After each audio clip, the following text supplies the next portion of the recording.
good evening, and welcome to this another one of these tremendous Marcia Weeks shows. Well, of course, I am not Marcia Weeks, and I think you can see that pretty well. But it's certainly a pleasure of mine and an honor to be back with you again. An unexpected one, actually, because Madam Weeks is traveling. She's overseas fulfilling another tremendous mandate that she has. So we wish her well. But I'm going to be with you tonight, and we have a very interesting show lined up for you tonight.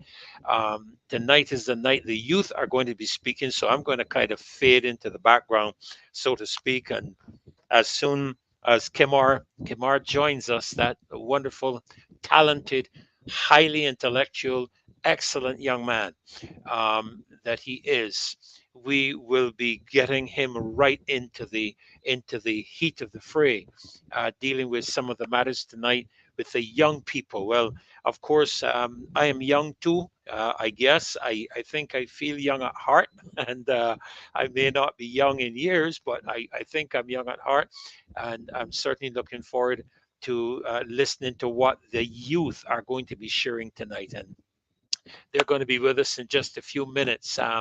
But let me take the opportunity to welcome all of you that are joining us on this show tonight on YouTube. I think it's also carried on Facebook, but we want to welcome all of you, Anika and Sony, Natasha.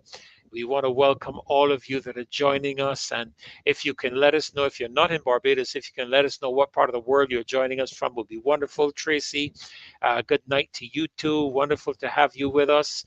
Let me see who else is coming on board tonight. Wayne, pleasure to have you too. Yes, and good night to all of the loyal opposition. Good night, good night, patriots. I love that. Good night, patriots of the country. Zash Yearwood, good night to you. Joseph, hello, and good night to you too. Marlene, nice to have you with us. And my goodness, just share as well. Huh? You share that link from the YouTube. You can copy it, or you can just share it through what you call it, WhatsApp and TikTok and all these different click clocks or whatever they are, through your Facebook page. Share it so that we can build these numbers up and get this official opposition going, get them really in there and active. So tonight we're really uh, looking forward to a tremendous night with all of us. Mystic Angel, good to have you back with us tonight. Wow, pleasure to have you. Queen McQueenist. I hope I have that right. I hope I have that right. Mema 17, CG, good night to you too. Hasbra, good night to you as well. A pleasure to have you all joining us tonight. We're looking forward to a great show. We can see a lot of things are coming to the forefront just on Monday, believe it or not, all day Monday. And again on Brass Tacks yesterday radio, and again today on Brass Tacks. The whole issue of the water sewage issue has been coming up, and people are beginning to come forward and voice their concerns. And I was thinking today as we were listening to the brass tacks that the real issue that I don't think they're getting, the real issue that they don't seem to be getting, is not just the case of the septic tank water. And there were a number of perspectives shared today that are of great value, great worth to the whole process. But they don't seem to be getting the message that you are passing legislation and then you're coming to the people to talk about the legislation and to get their input. That's not the way you do business, especially when you're going to be engaging major changes in a country that are going to have long range effect and impacts upon everybody. Persons have concerns, they have a right to voice concerns. And just today, I was listening to Brass Tacks, and the moderator was making the point that, and I can put it in my own words, we need to have a serious shift in the political attitudes of many of our parliamentarians in Barbados, and many of the people who are in politics. There needs to be a shift. And the moderator was saying that they don't seem to understand that they are employed by us. okay, and working for us. Now, I forgot to check at the beginning to make sure you're hearing me. So if you're hearing me, just let me know. Just give me a note somewhere there in your chats to let me know you're hearing me good and clear. Just want to make sure that you're hearing me. So I'll just pause for a minute here that you can let me know that you're loud and clear. Thank you so much. Good, great, lovely. Yes, so the moderator was making the point that the government doesn't seem to get it, doesn't seem to understand. Thank you, Marlene, and Joseph. Thank you so very much. Thank you, CG. Great, wonderful. I'm glad to hear you all are great, ma'am. Great, wonderful. Want to make sure you hear everything because we want to loose these young people as soon as Kimar comes in.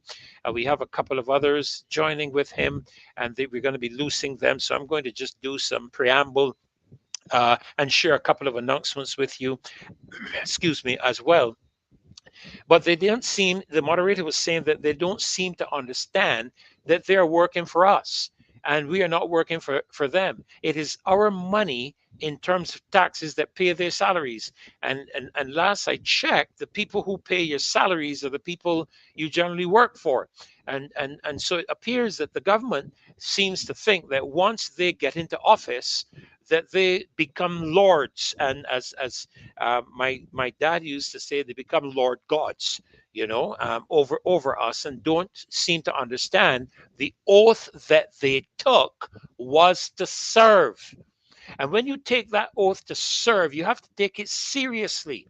And so when you are about to engage in major shifts in a country, when you're about to engage in major transitions, such as what we had with the Republic, such as what we are now trying to put in place with a Republic constitution, a Republican constitution, you need to be talking with the people before, not as an afterthought, especially when you give consideration to the fact that they have already passed legislation through the House, especially on this water matter. And then the minister is going to come back and say that they now want to have a conversation with the people. No, sir, you have the cart before the horse. And what you need to do is to start actually, thank dear me, is to start by apologizing to the people. You see, these are the kind of things that lead toward integrity. When you know you've screwed up, when you know you've done something wrong, rather than trying to push it hard and push back and try to make people feel that they're idiots and they don't know what's going on, rather than doing that, you need to eat some humble pie. And you need to come to the place where you come back to the people and say, you know what? I want to apologize. I really needed to have talked with you all before we engaged in this. And I really do apologize for that. So what we're going to do is we're going to do X, we're going to do Y, and then we're going, if the people are not comfortable with it, then we will amend the act in such a manner as to reflect the will and desire of the people. Listen, we must begin to enforce the view of a republic if we are going to be serious about a republic.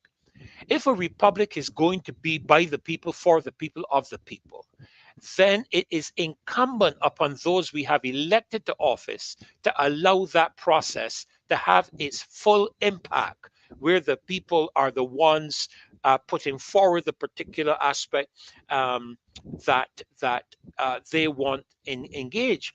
We did not elect the World Health Organization. And I can say a lot about that, but I'm going to leave that because that's not the issue and the focus for tonight. But we didn't elect them to the office in Barbados. We did not elect the World Economic Forum. We did not elect Davos. We did not elect UN. We elected Barbadians to represent Barbadian citizens, and not just to do what they think or what a minority of the people in the country think, because sometimes this current government is in true sense a minority government. because only I think a 40 something percent, 44%, I believe was the figure. Only about 44% of the electorate turned out for the last general election, of which I believe the government got about 68% of the 44%, which would mean, and I am not the mathematician here, but I'm going to ask some of you who are listening to me to do the calculation and tell me, if the turnout was 44% and the government got 68% of the 44%, what percentage of the 44% did the government get? So it's a minority government. So at the end of the day,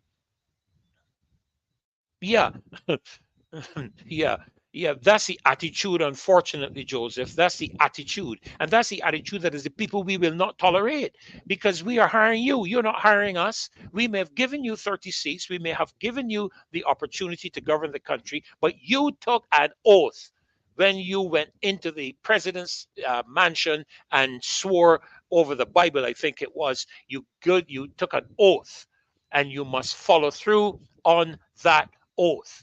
And so we really need to have some major transitions, major shifts when it comes to things in our country, major shifts in terms of the politics in Barbados, right? So we're looking forward to an exciting night. And I'll tell you why I'm looking forward to an exciting night, because this is the night of the young people. This is the night of the future leaders of our country. And just tonight, I pulled up the words of the national anthem. And this is one of the things it says: we loyal sons and daughters all. And so it's really, really important to hear where the young people stand on a number of matters, how they feel, what is their view. And none of us here are involved in any political organizations. I am not. I don't know that any of the young people are. I don't know even if KMR is associated. KMR is associated with one. He often speaks on issues, and I've never heard him express a particular political party's view. He's expressed what he felt, what he's seen, and what he feels was not right, what he feels needs to be done. And I think people need to pay attention to this young man and listen. He is not stupid. He is well researched, he is well informed, he does his due diligence, and he checks to see how things are going. And we really appreciate, there's so many things that he has brought to the forefront for both myself and Caswell, and so many others that he has brought to the forefront. Um, you're hearing, somebody said they're hearing the news today about the Queen Elizabeth Hospital going after $40 million, probably.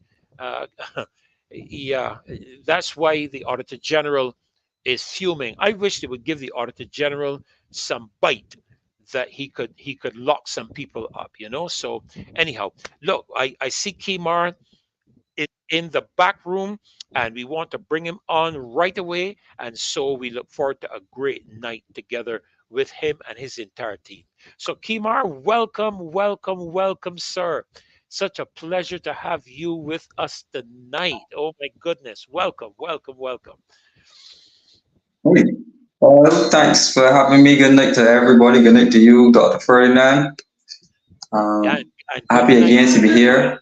Extremely, hey, extremely overjoyed to be working with people again.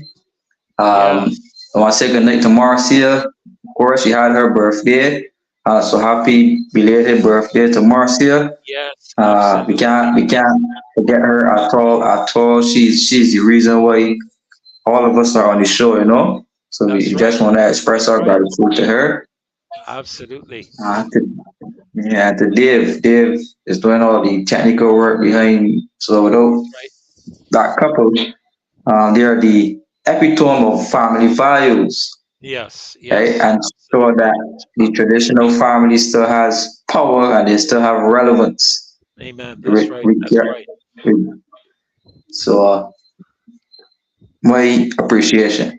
Right on. Uh, Well, Kimar, do you want me to bring our guests in? Are you ready to go and take this on? And I just want to sit back, and because you're hosting the show tonight, huh? I'm just here really to help Dave with the technical end, and just to show my smiling face. That's it. And so I'm going to bring your guests in, Welcome, Jonathan.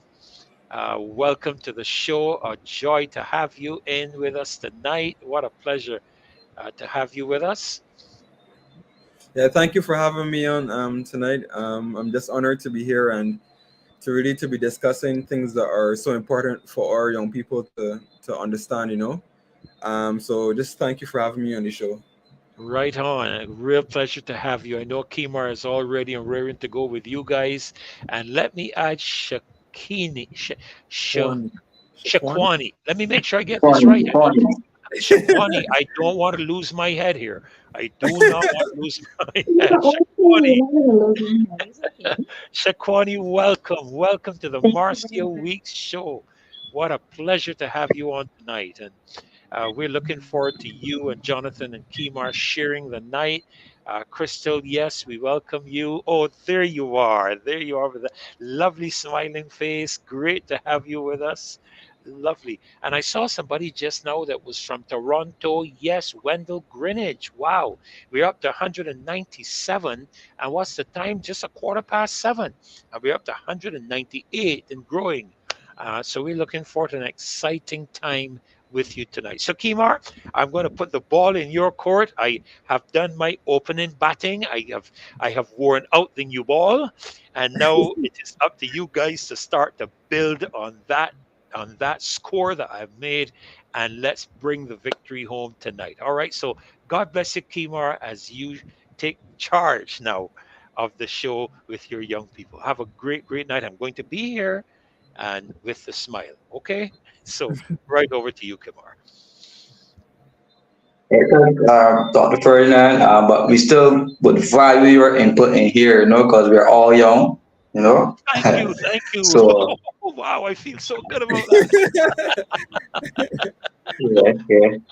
So Yeah, we I definitely value your input along the way, so you don't have to feel like just a fly on the wall. You're very much welcome to participate oh, thank in you the so very discussion. much. I feel honored to be with you young people. You know, it takes me back some years when I look at you, and I remember when I had here, Jonathan, that I could have done anything with, but now I don't have I don't have much left anymore. So I'll certainly be right here and jump in, as you all give me opportunity. So go right ahead, Kimar and Jonathan. And let me get the name right again. Shaquani, right? Did I get that right? Yes, Shaquani. you got it right. It is Shakoni. Okay, Shaquani. All righty. Okay, Kamar, over to you. And I am going to be more than the fly on the wall. Kumar there. Yeah, I don't know Oh, if you're Kimar, you're speaking, muted. Kamar. Right. Okay, there you go. Oh, Right he's on. not was muted. Yeah. Okay. Yeah. Well, again, welcome to the show, everyone. This is definitely Youth Night. Let's show you breaking up. Yeah, he does have some challenges. He's Uh, trying I to heard connect. Dr. Ferdinand start. You're breaking up a little bit, Kimar. I heard Dr. Ferdinand. Having some technical issues. Any better now? Yeah, your Yeah, volumes are good, but it's Any just that better now? sometimes you're going and coming. Yeah, that's yeah, good. better now. Yeah.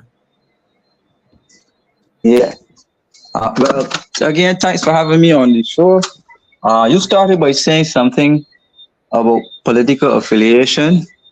Um, I just wanted to clarify that and to say that I am a member of the Democratic Labour Party. There I you would have go. contested the last general election for the city of Bridgetown as a candidate, and I also am a former general secretary of the Democratic Labour Party and a former president of the Young Democrats. And Shaquani here was my vice president, so I know the quality of work she does, independent of political Wow, wow, opinion. wow. Wonderful, wonderful. And I am not a Right? member of any party at the moment, but I did contest the last general election under the APP for St. George North. And I understand that on my first outing, I had some of the highest percentages of votes for the APP. but I am not a member of any political party, but I am a member of the biggest political party in the country, and it's called the People's Opposition. I like that. I like that. Ah, Um, you're I muted myself. again. You're muted again, Kimar. Okay. Yeah, There you well, my contribution here is not anything political. This is really about the people. To be Yes. honest with you,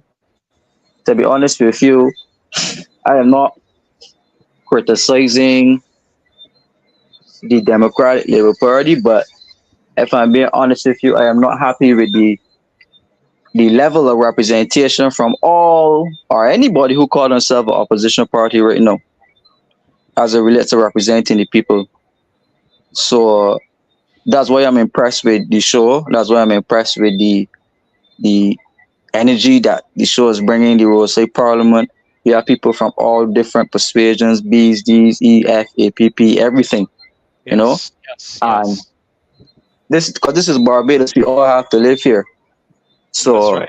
That's right. I am all for anyone who has a contribution to make, as long as it's valuable to the people of Barbados. So I think it's important that many more of us drop the political quotes and start to really focus on the issues that impact us, like this drinking sewage water thing, and like selling off the airport, right? And like And changing maybe the even education possibly, system. and maybe even possibly the seaport. You never know what's going to go next. Yeah, yeah. Well, the African Exim Bank has $100 million lined up to invest in the seaport. Wow. The African Exim Bank that was recently launched here. I went to the launch and I saw the presentation and their prospectus, and they say that they have $100 million put aside for strategic investments into the Bridgetown seaport. And I was kind of wondering what that is all about. But I didn't dwell in it, but I noted it. So at a later date, we will probably discuss that. And we should also discuss uh, the African Exim Bank at large and what that means for Barbados and the Caribbean. Hmm. Because what we're saying now is the establishment of a lot of these new international banks in Barbados, but these banks don't necessarily right? They don't perform any services for locals. They seem to be performing services for the government. And the only time you ever hear is when the government is borrowing $100 million or $200 million or $500 million.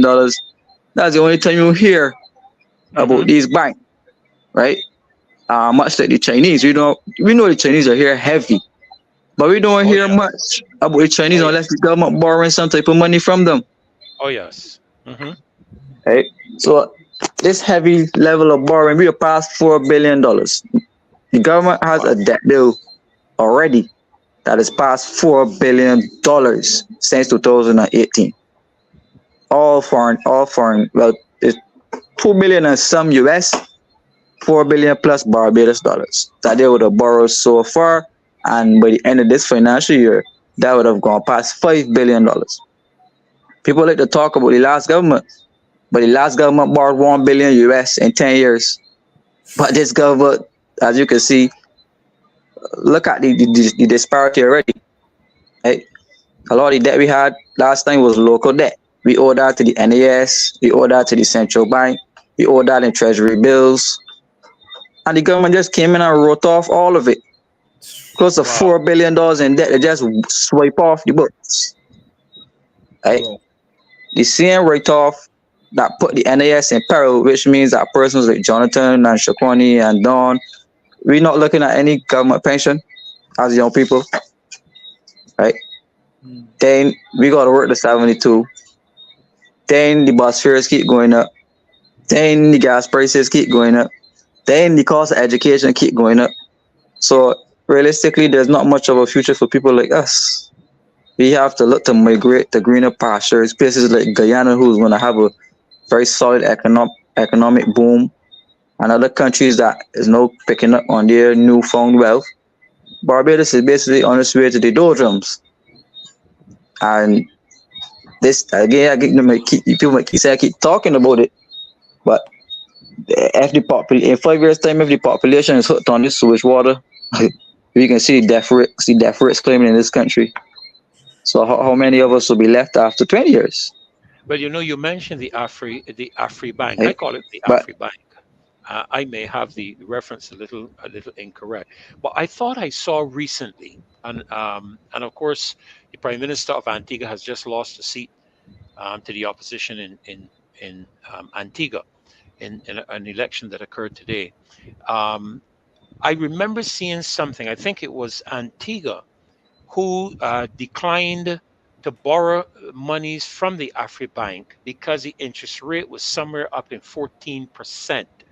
Is that correct, Omar? I mean, Kimara, or you haven't delved that deeply into it as yet? right, I honestly on that particular issue, no, but Oh, I don't doubt it because I don't doubt it because under the last government we had to borrow from Credit Suisse, which was one of those international private banks, and Credit Suisse lent us at 14% because our credit rating was junk. Hmm? wow, And wow. for every credit downgrade that we had, the interest was going up. So every time the Moody's or Standard and Poor's downgrade Barbados, interest rate was going up on your loan because the last minister would have put a clause, a balloon payment clause, that every time the country is downgraded, that the interest on the loan will go up and go up and go up, and that's how it got so high. So Hmm. in situations like this, these banks become predatory lenders, right? And our credit rating is still junk, It ain't going away. It's still very much in junk, and the government still banned from international credit markets. So any new loans the government of Barbados is taking will have a way you call it increased risk premium, right? And there's a clause in every bank's balance sheet called sovereign rating. And that sovereign rating is the propensity of a government to default on debts and refuse to pay them back. So when the government defaulted, our sovereign profile, every bank in Barbados, the sovereign risk went up. Every institution in the country using foreign exchange, the risk went up on all of them because of that default. And we literally got banned from international credit markets. And the government blocked the private sector from accessing loans from the international world because our sovereign risk would have gone up so high because of the default. So the government actually cut off the knees of the private sector in terms of accessing international finance. And the government actually cut its own balls out by having to go and borrow from these institutions like the IMF and those places, and now the same Afro Bank. Wow, wow. No. So you see, this is one of the reasons that I really have felt to join this movement, and that is what it is, a movement. And I felt to do so because at this stage in my life, I'm far from any departure hall, like some people would like to suggest. I am I haven't left home yet to go to the airport, but I'm concerned about what my grandchildren and of course their children are going to have to deal with after we leave this mess. So what you guys are going to have to face and deal with yourselves, and I think it's so important. So we want to hear from you, Jonathan, you, Shakwani, and from you some more, Kimar, about all of this. All right, so let me again get out of the way, and Shakwani, you can unmute. Kimar, you're muted. They're gonna get you to unmute again, and you Right. just go right Let ahead. Shaquani have her here. I'm gonna stay muted until she finishes her speech. Oh, she has a speech. My No, no, goodness, no why did speech, but no speech, but her contribution. yes, ladies really should go first. But I I do hope it is. appreciate. I hope it is very impactful, like a speech, though. I Oh, have a quick question, sorry, that I yeah, wanted to sure. ask before we let Shakwani speak, and that was in terms of what is the success rate of being able to repay the IMF once credit is borrowed? is there. I've heard that it's there, but I just wanted any confirmation on that. You can repeat the last part, I didn't quite get that clear. I was asking, what is the success rate of being able to pay back the IMF once funds have been borrowed? Well, right now we gotta pay back 827 million to the IMF by 2027. Wow. Right? Kevin Greenwich, which is the governor of the central bank, before he got that job, he was arguing that it's realistic and that the government could do it. No, the government can only do it out of the same reserves that they borrowed. So you use them borrow money to pay down a debt, which means that you can go and borrow more money to top back at the reserves because they will pay the debt out of the reserves, right? But what is dangerous is that the IMF is saying to the government, y'all gotta find another way. Y'all gotta find another way to pay that debt without touching those reserves. And the only way that could come is through savings, which means cuts in government, rescheduling debts, doing debt restructuring, cutting the state-owned enterprises like the NAS, the hospital, the transport.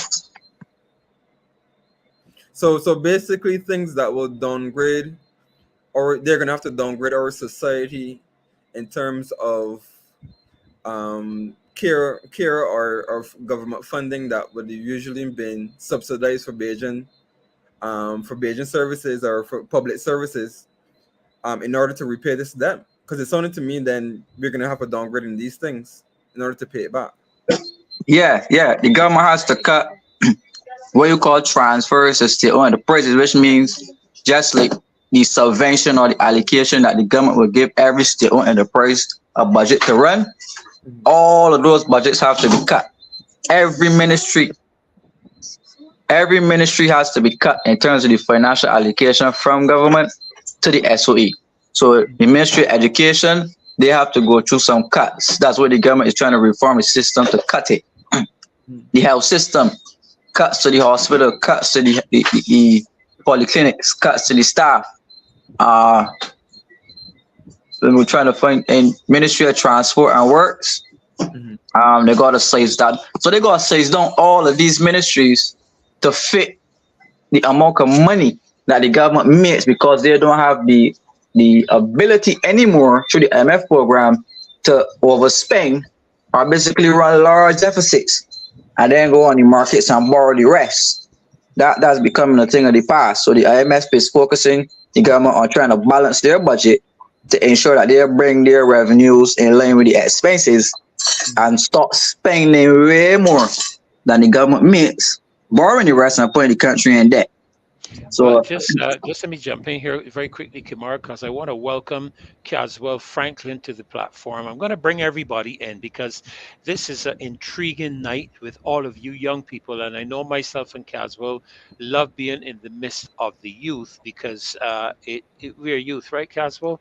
We're youth. So welcome to the show tonight, sir. Welcome to the show. Don't include me in the youth. I get very offended. Welcome to the show. Kimar, we have a question here from Annette.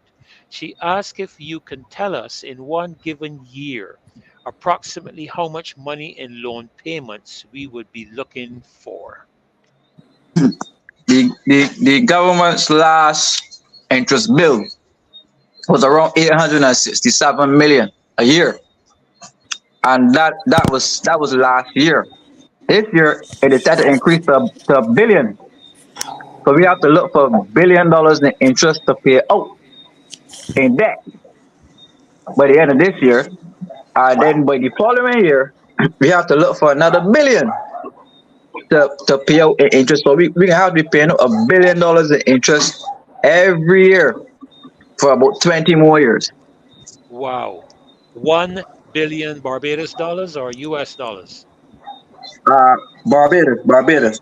Barbados dollars. 500 million US dollars per year in interest. That's interest you're talking about? Yeah, just interest alone. And you can quote that figure from the estimates of Barbados. And what's the principal? Well, you don't got to prepay the principal on loans Just say that the interest payment would cover is what you usually pay out. You don't pay Okay. out principal, just say that. Right. Right. Just making sure, because we have so many people listening. There are 268 on the platform right now. And we Wow. just want to be sure that they understand, because one of the things that this show is known for is educating the people. So sometimes you're going to ask Right. questions and clarifications so that everybody is on the same page. There may be some here who know what you mean, but there may be others who need the understanding and clarification. So I really appreciate you and Caswell educating us. So, Jonathan, you took away for a moment um, Shaquani's thunder as she was getting ready to come in and ravage the platform. So we want to just give her the accessibility to go right ahead, Shaquani, and share with us tonight what's on your heart. Okay, thank you very much, and good night, everybody. Jonathan did not take away from my thunder; it still will be here. I hope that everybody enjoys the presentation. As Kima said, presentation. I don't know how Kima get it that it's a presentation, but I hope it will come over as a presentation. So when you talked about something pressing that was really in my heart, in recent times, I have had to journey to accident and emergency with a family member. And I know from the beginning of this topic, everybody in the comments who has ever been at accident emergency at the hospital understands the stress, the wait time, and the frustration. And for me, the reason why I really wanted to speak about this tonight is because from a person that is younger, my perspective may be different from others who are older, some of their concerns. But one of my major concerns was that we recently renovated that unit and area, but somehow after the renovations, it got worse. And I'm not only talking about the facility, I'm talking about the wait time. I'm talking about people getting in and getting out. In that process, I was there for 72 hours waiting for my family member to be seen by a Whoa, doctor. wait, Not hold saying on, that they hold on. weren't seen at all. I'm just saying like there was basically no treatment because the doctors were overworked, the nurses were overworked, and the whole department is understaffed Three in three days, 3 days. And three I wanted days. to know there's a as you come in through the door, there's a first section where you sign in, and then there's a second stage, and then there's a third stage called triage. When we got to triage, we thought that okay, we're gonna get through soon. This is it. This is like the golden eyes. You opening your eyes. This is where you want to be because you're gonna get help. When we happen to go into that unit, we realize that there's like over 70 persons or more inside of here that are also waiting. And what that made me realize is that we created a system where it takes patients longer to be seen. That means that we have more people coming in not getting help. Over that 3 days, I was lucky that I had family where we can do a shift system where different persons can stay in and come out. That means that even if we had work, we all had to take a piece of the waiting time because you can't leave your family member on the tender because who's going to advocate for them if nobody looks at them if they can't advocate for themselves? I found that it was too long of a wait time because if we have a real emergency, like if my family member was dying, how do I know that they would be seen fast enough? Because I happened to see a person I knew in there too, and they told me, "Oh, I will get through fast. I have a letter for the doctor." And I told that person, unfortunately, every single person here has a letter from the doctor. And I looked at the person next to her and I asked, "Do you have a letter from your doctor?" And they said yes. So even though persons were saying that, oh, you can go to the 24-hour clinic, but if your doctor in the 24-hour clinic refers you to the hospital, that means it is urgent or urgent enough that they can't help you. You need additional help. But you have gone to the hospital, and I do not know who said that it's only 4 hours, but 3 days. It was almost, and I want you to know, it almost went into a fourth day because they were only admitted at 12 midnight. And even though we tried to query, like, we found that it did not have enough staff, it did not have enough doctors, it did not have enough nurses, they did not have enough equipment for basic stuff in the hospital. So it's really making me question, like, where is the funding for the hospital? Who is being accountable for this funding? And what is happening to this money? Because we keep hearing that the hospital was recently given a gold accreditation. And I saw persons online asking if that accreditation was given by Shein. And I could not even doubt that question because the standard of care has dropped. Not because the doctors and nurses aren't excellent, because they're overworked and there are not enough staff at the hospital.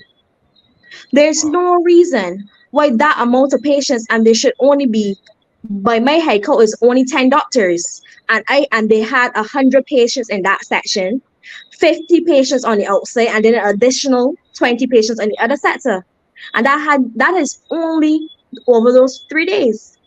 So you imagine how they can't effectively work because they're overwhelmed, one, they're understaffed, and they do not have enough equipment to actually help everybody. So even there, we had patients leaving. Imagine you come for urgent help, but you can't deal with the waiting, so you just left. So in my mind, I feel that we need to ask the ministers and the personnel responsible for the hospital to do more. There's no reason that if you don't have enough funding for something as important as the hospital, you shouldn't be able to get it. Because you can't tell me that you don't have the money, because I realize that we find money to do special things. We find money to build fire stations. We find money to remodel departments that don't need remodeling. We find money to build buildings that don't need building. We need to start being more responsible and more accountable when spending government funds, because at the end of the day, it's funds that belong to Barbadians. And if we don't ask the government, why are they doing this, or where are they spending the money, or what is the purpose? Because at the end of the day, when we go in to get help, we can't get help because we can't even get basic treatment.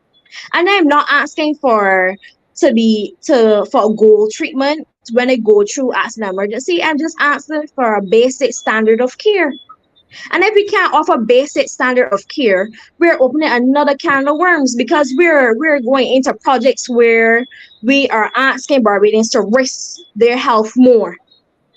Imagine we want to let Barbadians use treated water.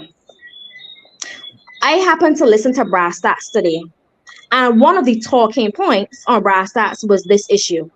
And one of the things mentioned is that one of the concerns were Barbados Barbadians do not get many diseases from their water. And one of the issues that I had personally is that I find that Barbados is very relaxed when it comes to maintaining buildings, equipment, and everything else. So if you create this new system, have this new plant, and you don't maintain it, then Barbadians happen to get sick because the supposedly treated water is not treated anymore, or a part of that broke down. We have an influx of persons at the hospital.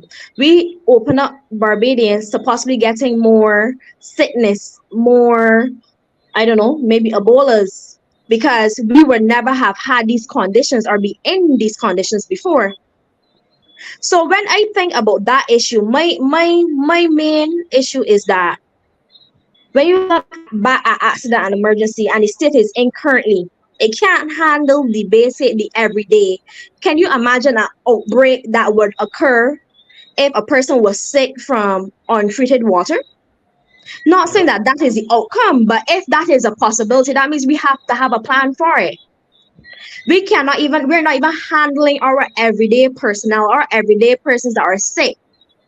So if about 200 persons are passing through accident emergency every day, imagine 200,000 persons having to go to accident emergency. How would they handle it?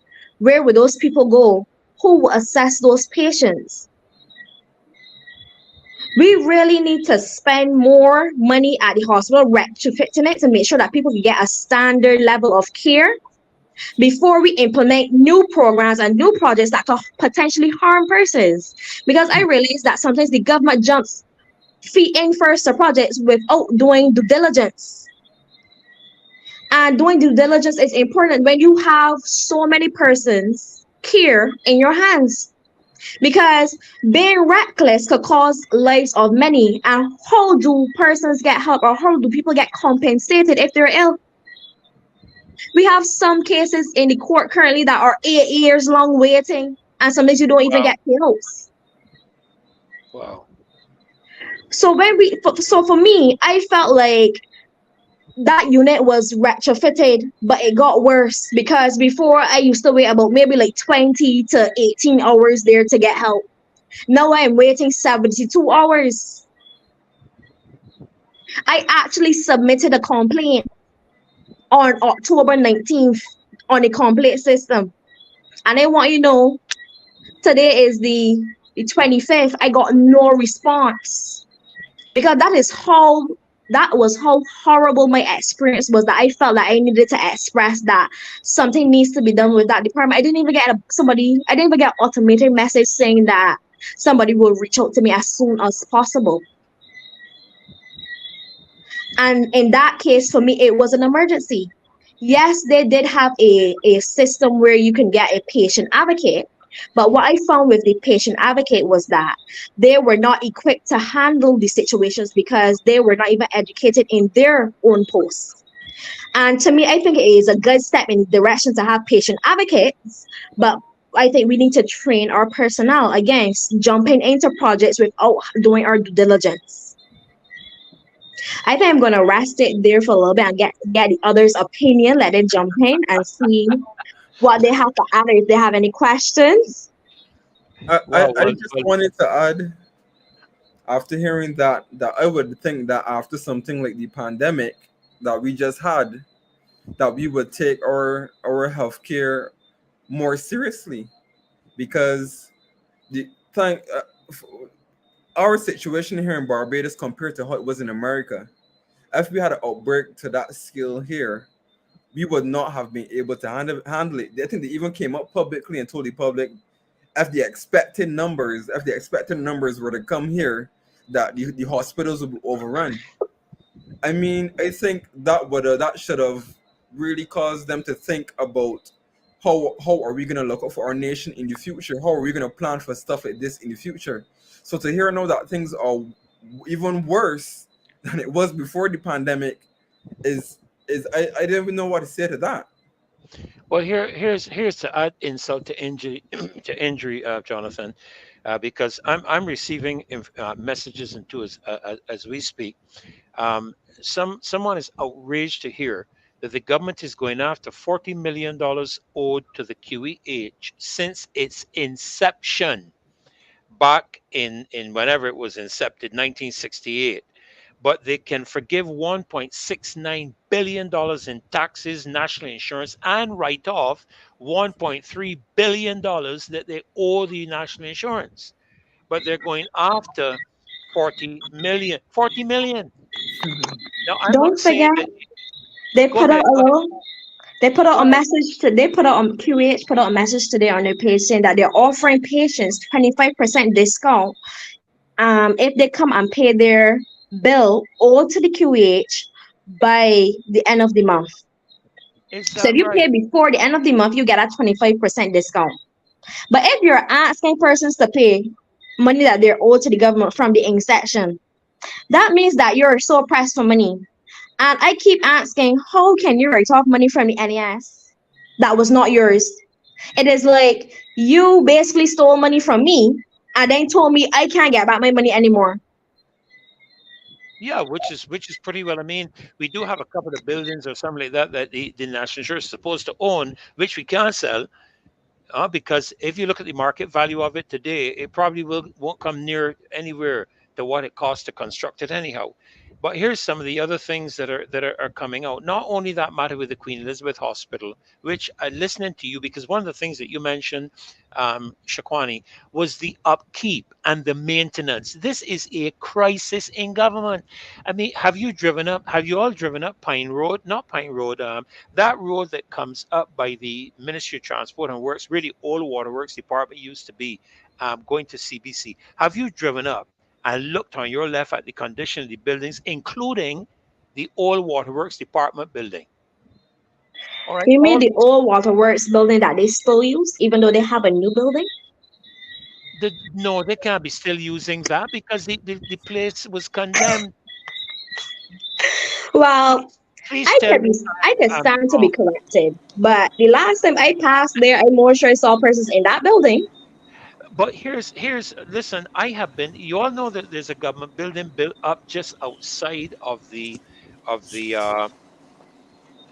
area in St. Thomas where they do oh dear me, not sewage, Dump the garbage. dump the Oh, garbage. I know what building you mean. You know that I passed that building for years from its construction. There was nothing going on there, and now all of a sudden I see one or two cars parked down there. Can anybody tell me what that building is and what it's for? That was supposed to be headquarters for the Sanitation Service Authority, but the building was sick before it opened. So you mean that's another waste of how much million of My dollars? issue is that buildings get sick when they're closed. You're Or absolutely correct. sometimes buildings get sick when they're not built correctly. But I don't want to step on toes, but my thing with Barbados, sometimes we get products to Frank, not based on qualifications or experience, but friends. I'm just gonna leave that statement there because a building can't be sick before it's even completed. That means something has to be fundamentally wrong. So it's either that a mistake happened and that was an error in the report, or you need to contract the person who constructed the building and find out where the building is broken before you can use it. Because you're absolutely correct in terms of maintenance. Because I worked with a company many years ago. Don't know if you all would remember, but you all would be too young to know anything about Canada House. But we used to provide a lot of chemical products for the maintenance and cleaning of buildings. And I can tell you, we had France. We had France, I mean, supplying product to clean. And I would go back a month, 2 months, 3 months later, and the 55-gallon drums were still sitting there unopened, and these were products for regular maintenance. Okay, so what you're speaking about in terms of maintenance, a very important point. But here again, I'm going to just drop something here to you all to take up. Barbados has lost its soul. Somebody said the VO being used at But 12:30. You said you listened. before you go on, Pastor Ferdinand, Yeah, I go right wanted ahead. to make some comments to what uh Chakwani was saying. Yes, As it relates to buildings, government buildings, um, the real estate of government in terms of its commerce, the government is renting buildings from people, putting government offices in buildings, and paying these people absurd amount of rents. Right? I know of one case where a MP has his office in his best friend's spot, and they pay him the government's money every month, right? So the government building a building like sanitation, they don't want to move in that because there's no money to give to anybody to get any kickback, right? And the government sees it as that government would be more beneficial as a private sector operation as opposed to being an office for civil servant. So they were really interested in that. Um, Outside of the QEH running down people for money, the student loan is running down people for money in Barbados. And the government only owes the student loan $16 million. 16 million, right? And the student loan is saying that the government cut them off from receiving a subvention, and the government no longer funds the student loan, the student evolving loan fund. So the student loan now is actively running down people who can't even get a job in Barbados, unemployed people for money. even threatening to carry court people for money, unemployed people, right? And these are students, these are young people who had to go and borrow money to go to university. They can't get a job in Barbados. The government cut off its student loan from receiving its subvention. I know they're running down young people in this country who unemployed can't even find a job. And that is what's happening. So Kimar, I'm so glad that you mentioned that because it now jogged my memory. I was notified that the government is checking up on give back hours. But any person that is on the list currently and do not know what give back hours are. So any person completing, any Barbadian completing a degree currently in Barbados are required to do give back hours, which are basically volunteer hours to the government. So based on your degree and based on how long you're studying, you basically do like between 150 hours a year or 100 hours a year if you're part-time. So But are there you are saying, no. sorry, are you saying free? Because you said volunteer. Yes, so we are Okay, asked to volunteer for free. you mean to tell me that you're coming out of the UWI, okay? Probably owing money because I don't always conclude that people's parents pay the waiter and all that kind of stuff. You come out of UWI having spent money to obtain your degree, and for whatever period of time you are speaking of, you are asked by the government to work free of cost. Is that what you're telling me? No, not when you come out. There's a trick now. You have to Okay. complete these hours while you're doing your degree. Or while you're doing the Right. degree, so they So get if free I'm labor. doing this is an example. If I'm doing a 3 year program at UWI, I'm required to do 450 hours for that time period, but 150 hours per year.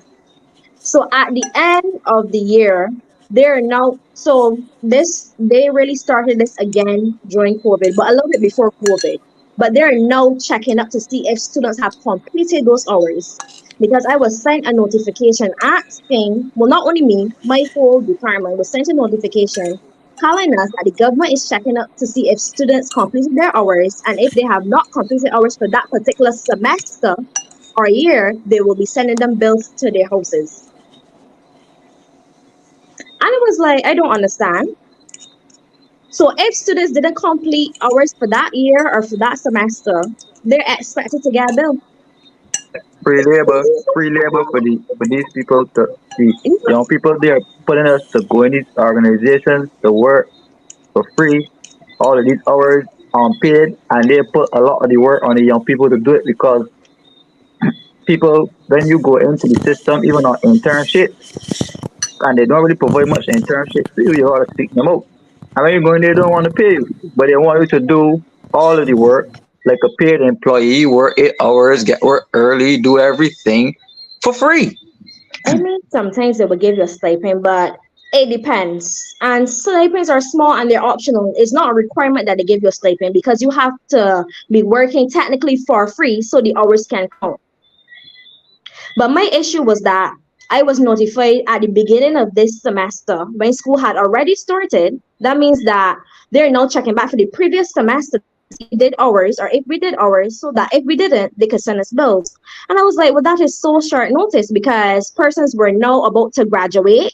I am not sure what is happening with the students who now left UE, who would have not completed give back hours, if they're even aware that the government is now checking to see if you did hours, and if you didn't, send you bills. Because I am not at UE, but that is not where I was sent the notice, and I reached out to persons at UE to try to find out if they're also facing this challenge. Because the reality is that, okay, so the bill is for, because I'm seeing a question, a bill for what? So the government pays for students to study. We Subsidy. pay a portion of that fee. So say if I go BCC, I basically pay $365 a year, and the government pays the other portion of my degree. But if you're doing a batch, so you have to be doing a bachelor's program to be required to do get back hours. Some master's programs also require you to do get back hours. So if you are, say you are working, you have a child, you're also studying, you're also required to do these mandated get back hours. You didn't get a time to do it during school. You now have to do it during the summer, but you still have all these things to do. What is considered the school summer? If you didn't have time to do it last summer and you didn't do any hours that semester, the government can now bill you for that previous semester, as in the rest of the money that you would not have paid, that they would have paid for you. So not a lot of persons do know that they're checking to see if you did your hours and starting to issue bills. I even queried it because a part of my degree, I do mandated intern hours along with give back hours. So a total of 1,000 hours for me as a part of my program, I will be doing for free. Not Yeah. saying that my internship will not require me. I may not get stipend, but it is hard, especially if persons have jobs. Because if I have to do a year-long internship, that means I cannot work a regular job for a year. I'm also, you may also live in a household, or you may also own a household where you're paying, where you have to pay for bills, you have to pay a water bill, electricity, you may have to send school children.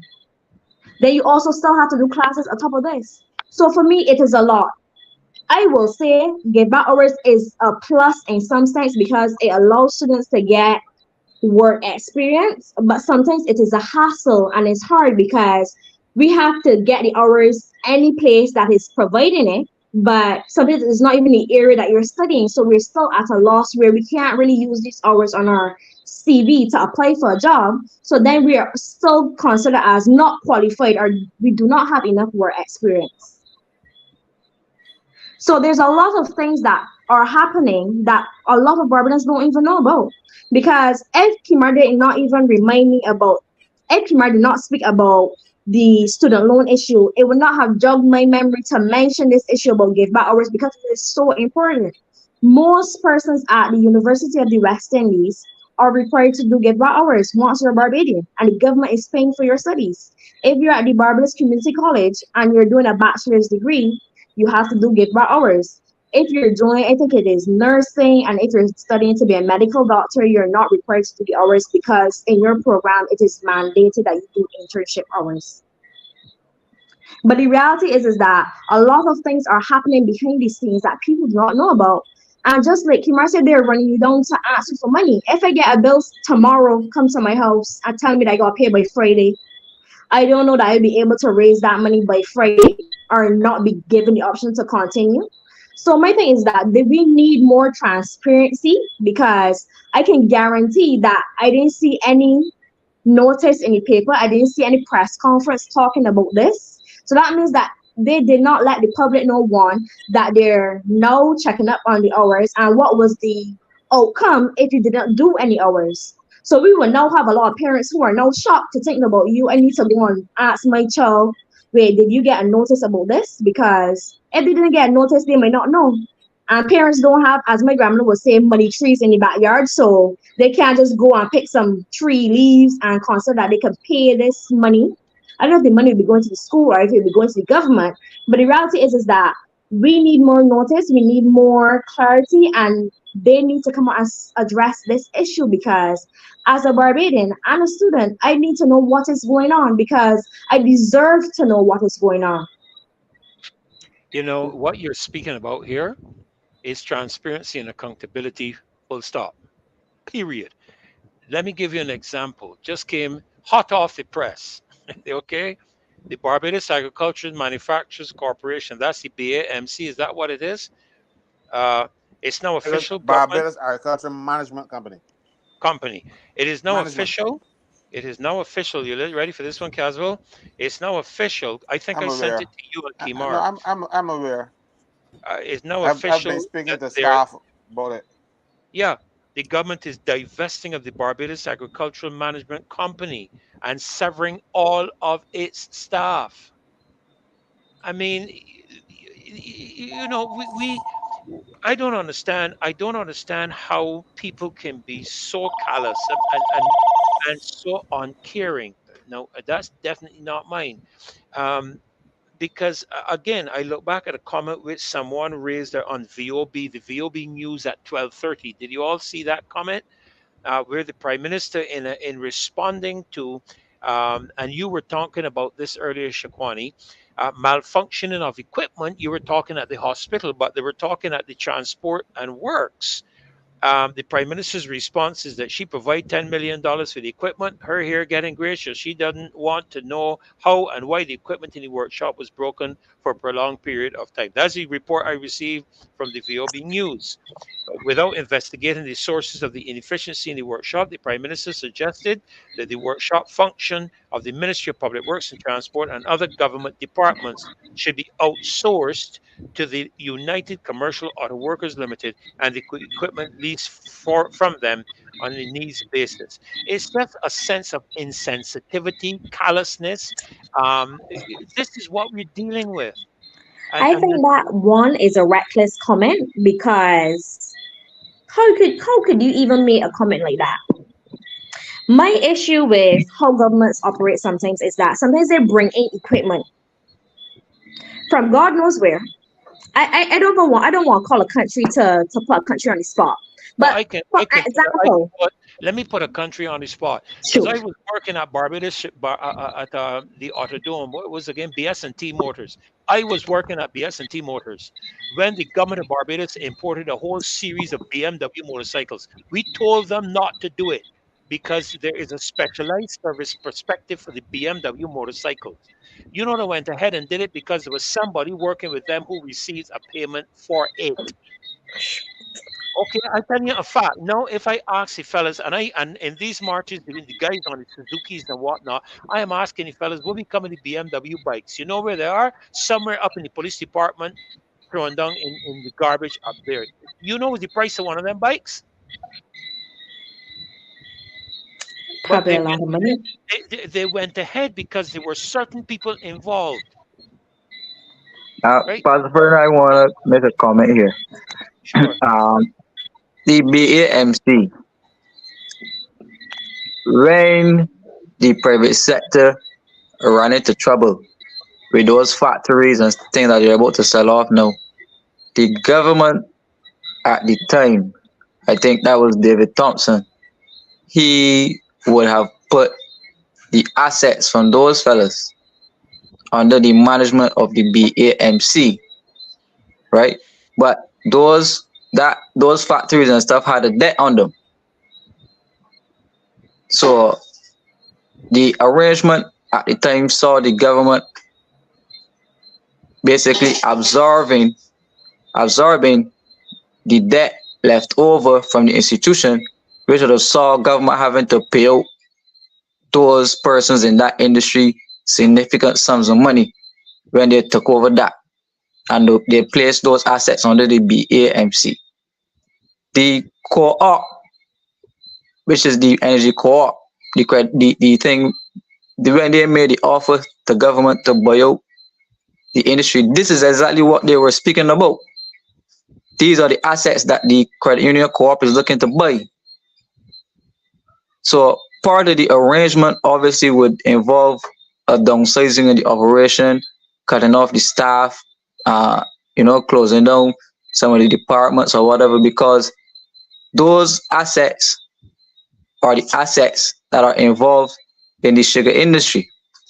The same sugar industry that these fellas are talking about, they want to turn into a renewable energy industry. So the government has a direct handle and involvement in it. As I told you, from this was a good while back. The government had their handle in it. So we need to look further than just the layoffs, because this is a bigger plan at work for the sale of those assets over to the energy co-op. So when we start to speak about the issue, Israel Caswell could jump in and shed some more light on this. When we start to speak to the issue, we will realize the assets on the management of the BAMC. You will see exactly what they are, and then through the IMF program, again, the IMF at work here, telling the government to remove those type of corporations from its books. So there's the BA, there was the BA DMC, and then there was the BA, the Agricultural Management Company, BAMC, right? So the government started to merge some of these agricultural departments, just like what they did with the tourism departments, which is the Barbados Tourism Inc. and the Product Authority and the BT, they merge those, right? So the government, through the IMF program and the purchase from the co-op, is transferring or entering into the arrangement to hand over to the co-op in the sale, and therefore it helps government in that it helps them to take the IMF box, which is to remove the corporation from government books, and it also gives them a free pass, really and truly, as it relates to the sending home of government workers under the disguise of the IMF program. Kimar, I'm just going to jump in here very quickly because we have one more of your guests joining us. And so we want to welcome on the stage tonight Don Leacock. Don, welcome, Don, to this show tonight. Caswell, boy, you see, Caswell, how many young people we are among tonight. I tell you, something has just got to rub off tonight, my friend. Something got. I keep telling you what people you talking about. The prime minister here is getting great. When mine start to get great, we worry about her too. But until such time, because Oh, dear. I heard it. I said, prime minister. You remember she said that she doesn't give a you know what. So she said, but she's ready. But She's just telling that before you again. just before you elaborate on her, just let me really give a good, healthy, warm welcome to you, Don. It's so nice to have you with us tonight. And we look forward to you and Shakwani and Jonathan and Kimar, myself and Caswell. We are not going to be flies on the wall, but we are going to jump in every now and again. So Yes, welcome to the definitely. show, sir. Thank you. Thanks for having Welcome. me again this week. Yeah. Yeah. Kimara, Finish your I want to. No, I just finish your let you know yeah. that I'm still young. I know we're fellas talking about, but um, Kimara, you know they want to get their hands on credit union money, and there's a device that they want to use. That device is that they will say that the credit unions are investing money in the company rather than lending them. Right? You see, so you can take money and put it on deposit in another credit. You can invest it in another credit union. In another credit union. That's provided for in the legislation. But the legislation never contemplated where you want to try to buy something and you can't find a way to buy it. And you come with this kind of fancy device. The credit union, look, credit unions in Barbados' main assets. The assets of credit union are mostly loans. All right? The money that borrowed out. You take money, I take money, everybody else take money and they put in credit union. And then we lend that to each other. The credit union didn't come anywhere with $1 million and said, but we have $1 billion, or whatever. It is, if you look at any credit union balance sheet, you will see that the major asset of credit union are loans. So these people hear that credit union got all these assets. I think that credit union got a lot of money to line around that they can take up and give people. This will not fly, not with credit union money. And then again, you have to get any major investment from the credit unions, they have to pass through the membership. So if people decide they're going to do that, mind you, the people break the law all the time, but this will be breaking the law. So they can't get the help on credit union money that easily, but they're going ahead as though they can, because they want to use credit union assets and find a creative way of saying, no, we are not investing in this thing, or we are depositing money. But you can't deposit money in a company that ain't got none. If you go to the banks, you don't go to a bank that ain't got nothing. Just and you can deposit money, the only body money that can be yours. This is what they are seeking the credit unions to do, and it is a whole. I can't even call it creative. It is crookery, not creative, and that is one aspect of it. The other thing with the hospital, I saw Peter Earl making a comment earlier. If there's a statute of limitations, I think it's about 7 years, 6 or 7 years. They can't. The hospital is not government. The hospital is a statutory board. Now, time does not run against the government. So if you owe the government money, the government can come after you 10, 15, 20, 100 years up to the day you die, and then go after your estate. However, those entities have been taken out of the government. They're no longer, the state. We used to say the crown, but it's now the state. The hospital is no longer state or crown.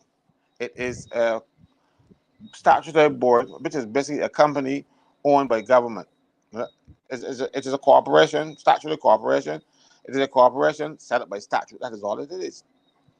So the normal crown or rather state rules don't apply to the hospital, so they can only go back for 7 years anyhow. So I've been to tell people we are going to go back from inception. Inception, it was that was 1960 something, 62 or 63. So they can't come back. They're just giving people some bites and giving people the impression that they're going to do something. They can't. There is no way on God's earth that they can go after people who owe money over. They said that 10 years you can't recover it because it is a debt. And for instance, they got people got things like statute of limitations. You heard that term? Well, there is a limitation on how long you can go for debt. That is why the only way that they can revive the debt is if you're foolish enough to go and say, or you just pay $1 and start from there. For instance, you pay a cent, the debt starts back from day one. So if you haven't paid in 10 years, you don't pay. They went and took their fathers and their uncles and everybody else who did not pay any taxes from 1968. You know where he was in 1968? And they wrote off from 1968 to 2000. I know you're saying to me that you are going to, and they have not quantified the amount of money they wrote off, and that is billions. Then they're going back for national insurance money. And now you're going to say, look, we're going to go to the hospital, and because, let me show you how many things are encouraged. You went to a doctor, right? And the doctor sent you to the hospital. And because you now came to the hospital from the doctor, you are a private patient and you got to pay. Everybody never intended to pay, but never had the money, but you went to the doctor because you don't want to go to the hospital in the first place because you got to wait like Shokwani, 72 hours. So I tried to avoid that, and then the doctor said, something, but I can't treat you here, you got to go to the hospital. Give you a letter, and those letters make you a private patient. No, that don't work. That is sleight of hands. That is dishonest. The hospital was paid for by the people of Barbados to treat the people of Barbados, and that is why you are encouraging people. You're saying one thing. Don't come to the accident emergency, and then when you come to the accident emergency, because you went to another doctor, they say, "Oh, you went to another doctor, so you got to pay." So if you go straight to the hospital, you don't have to pay.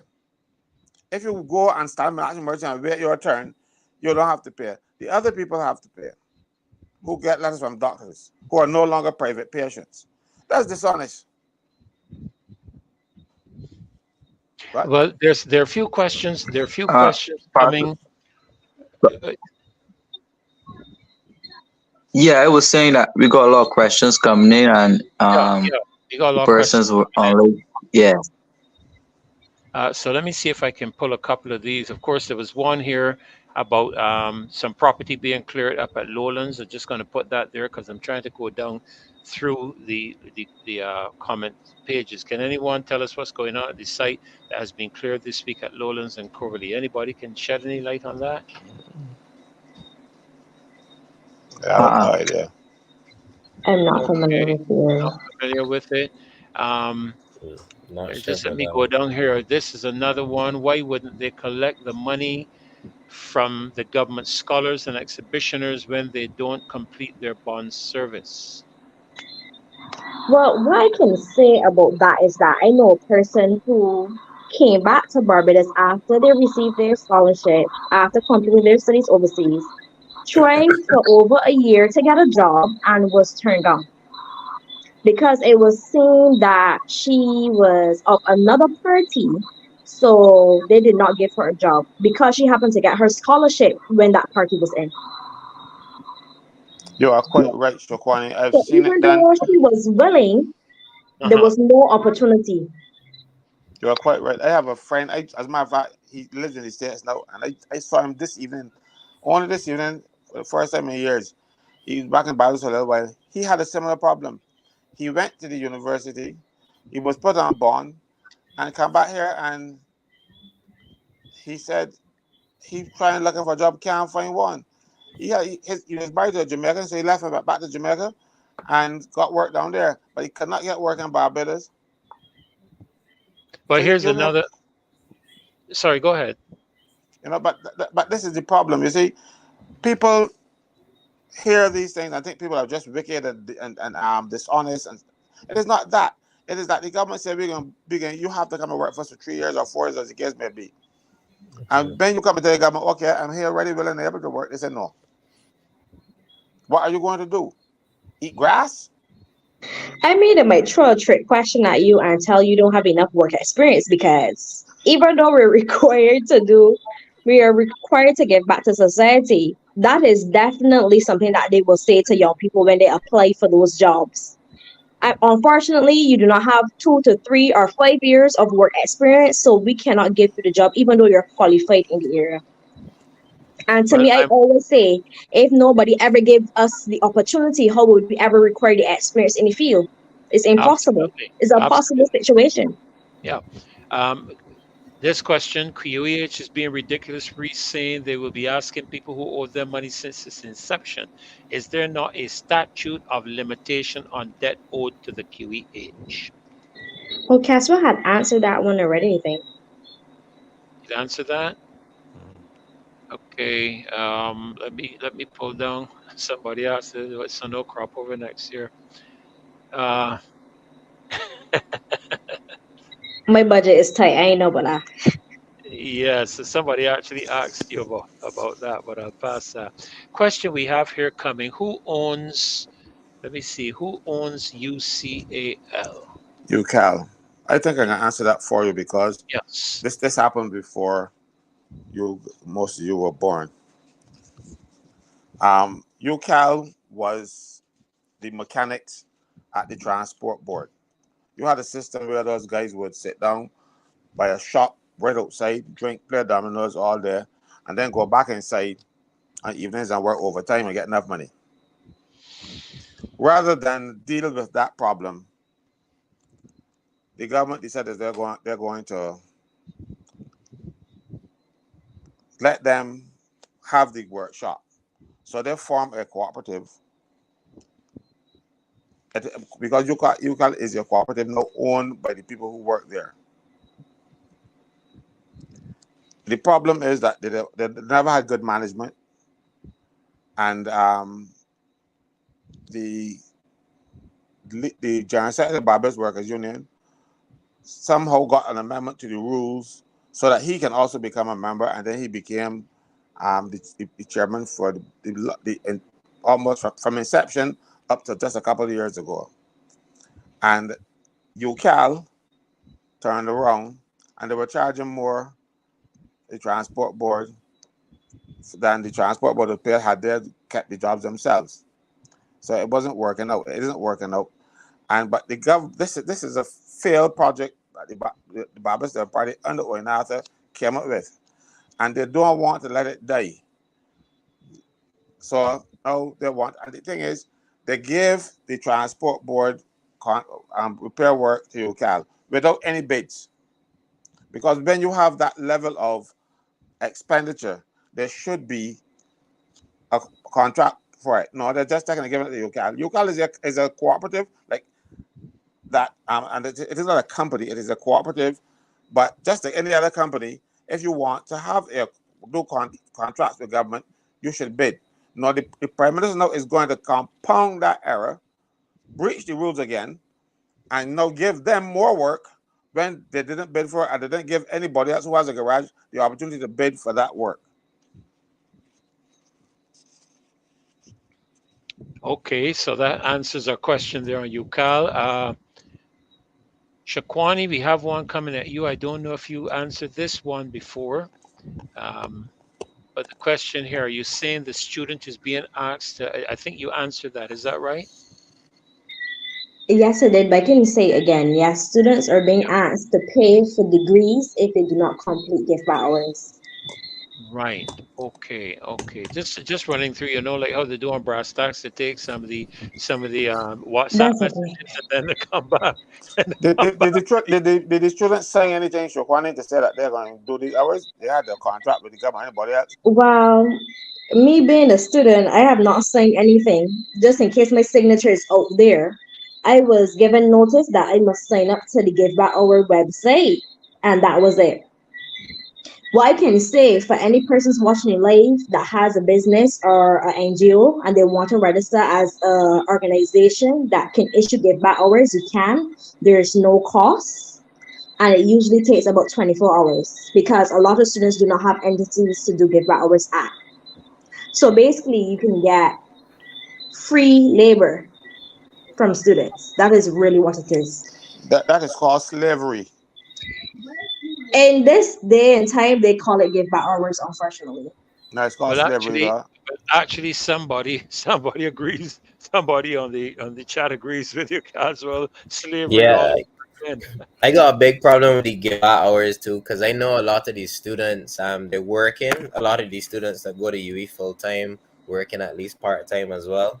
And then for them to have to go and work, for example, at a physiotherapist office, somebody who's, has a for profit business, and they gotta go and quote unquote volunteer there for 75 hours every single semester. That's work out to about 5 or 6 hours every single week for a student is crazy.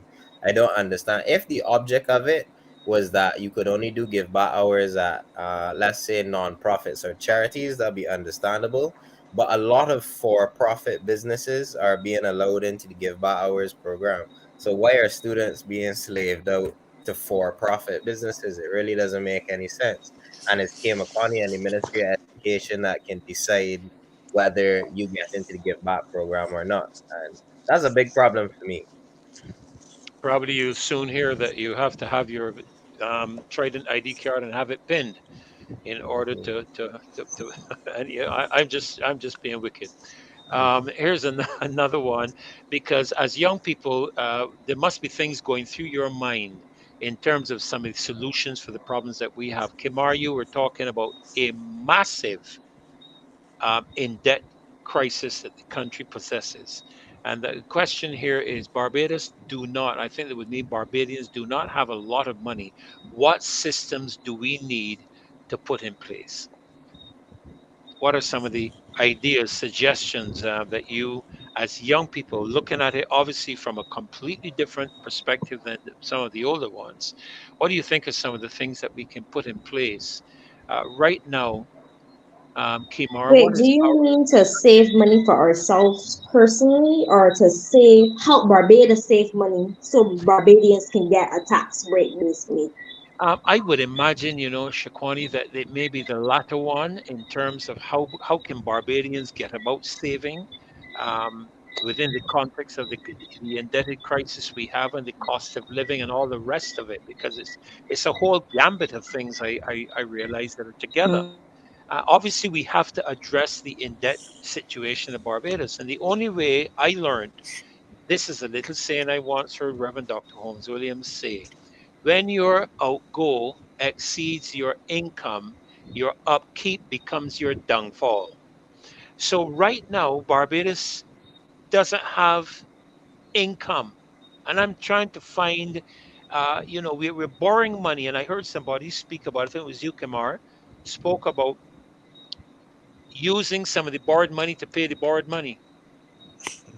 That don't Yeah, make sense. That just yeah. does not make sense. Well, I my think before we could even make profit, one of the things we need to rectify and rectify it fast is where we're losing money. We need to identify all the entities, locations, and companies that is under the government and right flag them. If it is making a loss, we need to right flag it, go into the company, find the areas where the company is making a loss, rectify the problem, and then we can start about making money because we can't make money where we're making losses because we will be always paying out more money than we are making. So we can't really identify how much money we need to make a profit before we address the issue where we're making losses.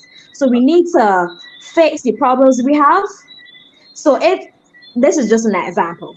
Say if you have a company, and at the end of the day, say transport board, we have transport board. The raise bus for say transport board is not making enough money. But we have an issue where they're saying also that they find that when they go to collect the money, there's no money to collect, or it's not enough money for the amount of passengers on the bus. That means that they're making a loss. We need to rectify the loophole. Where's the money going? Find the money, patch the system, create a better system. And with that, we need more accountability, like what I said before, because we have too many government companies that are making losses or pretending to make losses to the public because Let me jump in mm, here. See, government has to decide what business it's in, right? Is the transport board providing a service, or is it supposed to be providing a profit? All right. If it is providing the service, then if I travel in the bus from Bridgetown to Eagle Hall, you can ask me to pay is how much now? 350. yes, 350. Good. And then you're going to and if a fellow that getting that bus with me and travels to Picon and St. Lucie, he can pay the same 350. So government basically has designed transport board to provide a service. Now, if it is providing a service, then you cannot expect it to make a profit at the same time. Right? I'll give an example in all other government departments that you wouldn't expect to make profits. You provide a service, and you because let's say fire service, you don't expect the fire service to come now and say, well, your house is burning, so put some money here, or not, we're not going to out it. That happens in the states, and some counties. You have to pay the fire service when they come to your house, or even after the fire, you pay for it. However, we want a fire service, and we hope they don't have any fires, so you can't say the firemen are not doing any work. We are But happy you when the hope you firemen are hope not doing any work. you hope they don't have any fires in Bridgetown because there's no fire department in Bridgetown at all. No, they wanted Hyatt to get a front garden, so they moved the fire station from there. When they build the Hyatt, the Hyatt only got the road, so that will Don't let that me will become a front garden, and the same little what you call it, heroes, not heroes, that Freedom Park, all that will Freedom be Park. Hyatt free, all Don't that will be Hyatt front garden don't let me because distract you though. I just no no I no can no no jump no in no and no throw. I don't understand. I mean, I want to talk about that. The You probably the only city in the world that ain't got a fire station in it is Bridgetown. And within weeks of moving the fire station out of Bridgetown, a mother and a daughter got burned up in the house behind where the fire station used to be. The firemen had to put the hose over the wall and out that fire. They didn't even have to get a truck, but it gone. Well, you have a school up the road just before you get to where the building the fire station. Coming down, I hope your house don't start burning at 2:45. Because the thing that fire truck ain't getting on there because the drought will always block up. They don't think first. All right, post office is providing their service. People are selling stamps at the stamp counter, that kind of thing. But nobody can buy stamps today. What you can do? Fire them. Service government provides their service. We cannot allow people from IMF rep to come and tell us what we are doing and we are doing it wrong. But they're not walking in our shoes. They don't understand because they're looking at numbers. They're crunching numbers. All right. The Let Ministry of me Agriculture has a extension program that shows farmers how to plant better and how to fertilize better and all that kind of stuff. That's the extension program. There's not a paid for service. Now you're going to ask the government to start making the farmers pay. Then that means your sweet potatoes are going to be more expensive and all kind of thing. Government providing a service. The roads, we are fixing roads. If you're going to say, well, the MTW is not making any money because they're only paying out, but yeah, they're fixing the roads. But we pay taxes to fix those roads. That's what our taxes are for. So government got to understand that it cannot outsource everything or privatize everything when we're paying taxes for it because next thing you know, we can have toll roads. just very quickly. I wanna jump at Don and Jonathan. Just to ask you, gentlemen, to just share anything that's on your heart, really, with not only within the context of what we've been talking about, because I'm sure Kimar brought you on here to discuss some of the issues that you may be seeing from your position as a young person. Um, what is it that concerns you where the country is concerned as you see the direction? I mean, there's so many things happening in Barbados. What are the areas of great concern to you as I, young men? I'm sorry, as young men too, huh? Because the young ladies are looking at the young men now, okay, and they're looking for men. They're not looking for mice. They're looking for men. People who are going to stand up with backbone and make and represent their country and represent their people. So go right ahead. I just want to say, I just wanted to interject for a question that was asked in terms of what can we do in order to help turn things around in terms of paying back all of this debt that we owe. And I don't think the reason we're in the state that we're in is for a lack of ideas. I always hear from coming up from small that the Barbadians are very intelligent and we're very creative people and we're very resourceful. I think what has Barbados in the position as in is how stunted we've become. The thing is, we could sit down here all night and we could talk about all the great ideas that could help our country and help make things better. But at the end of the day, if corruption gets its hands on it, Oh yeah. it's never going to fulfill the intended purpose. It's never going to do what it's supposed to do. I think the root of the matter. I think I can't remember her name. Shaquana. Shaquana. Sorry. Shaquani. No. Shaquani. Shaquani. Here, get it Sorry. right. Get it right. Shaquani. Yes, Okay. Shaquani. She was given an example of, in terms of identifying the organizations that are making losses and rectifying that by restructuring and all these things. If only it was that simple.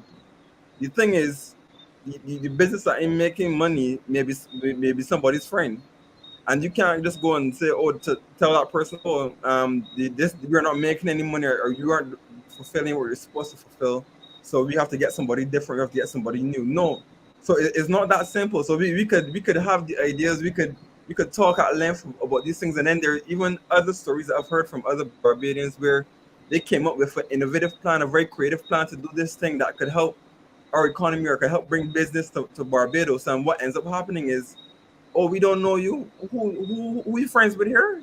You're not friends with anybody. So that was mainly to our friends. That was mainly to people that we know.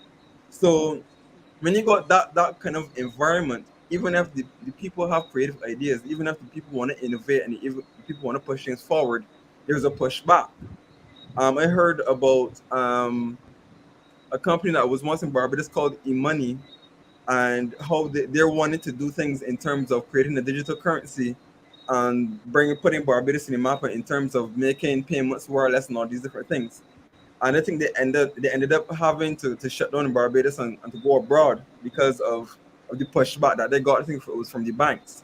So again, I don't think it's a lack of ideas. We have ideas. Young people have things that they want to do, but there's this environment or the culture of fear makes it so difficult that when you have something that's different, one, they may not see the value in it, or if they see the value in it, the idea may even end up being stolen, and you may be put out of it. So many different things happen to these people, that happens to persons with ideas.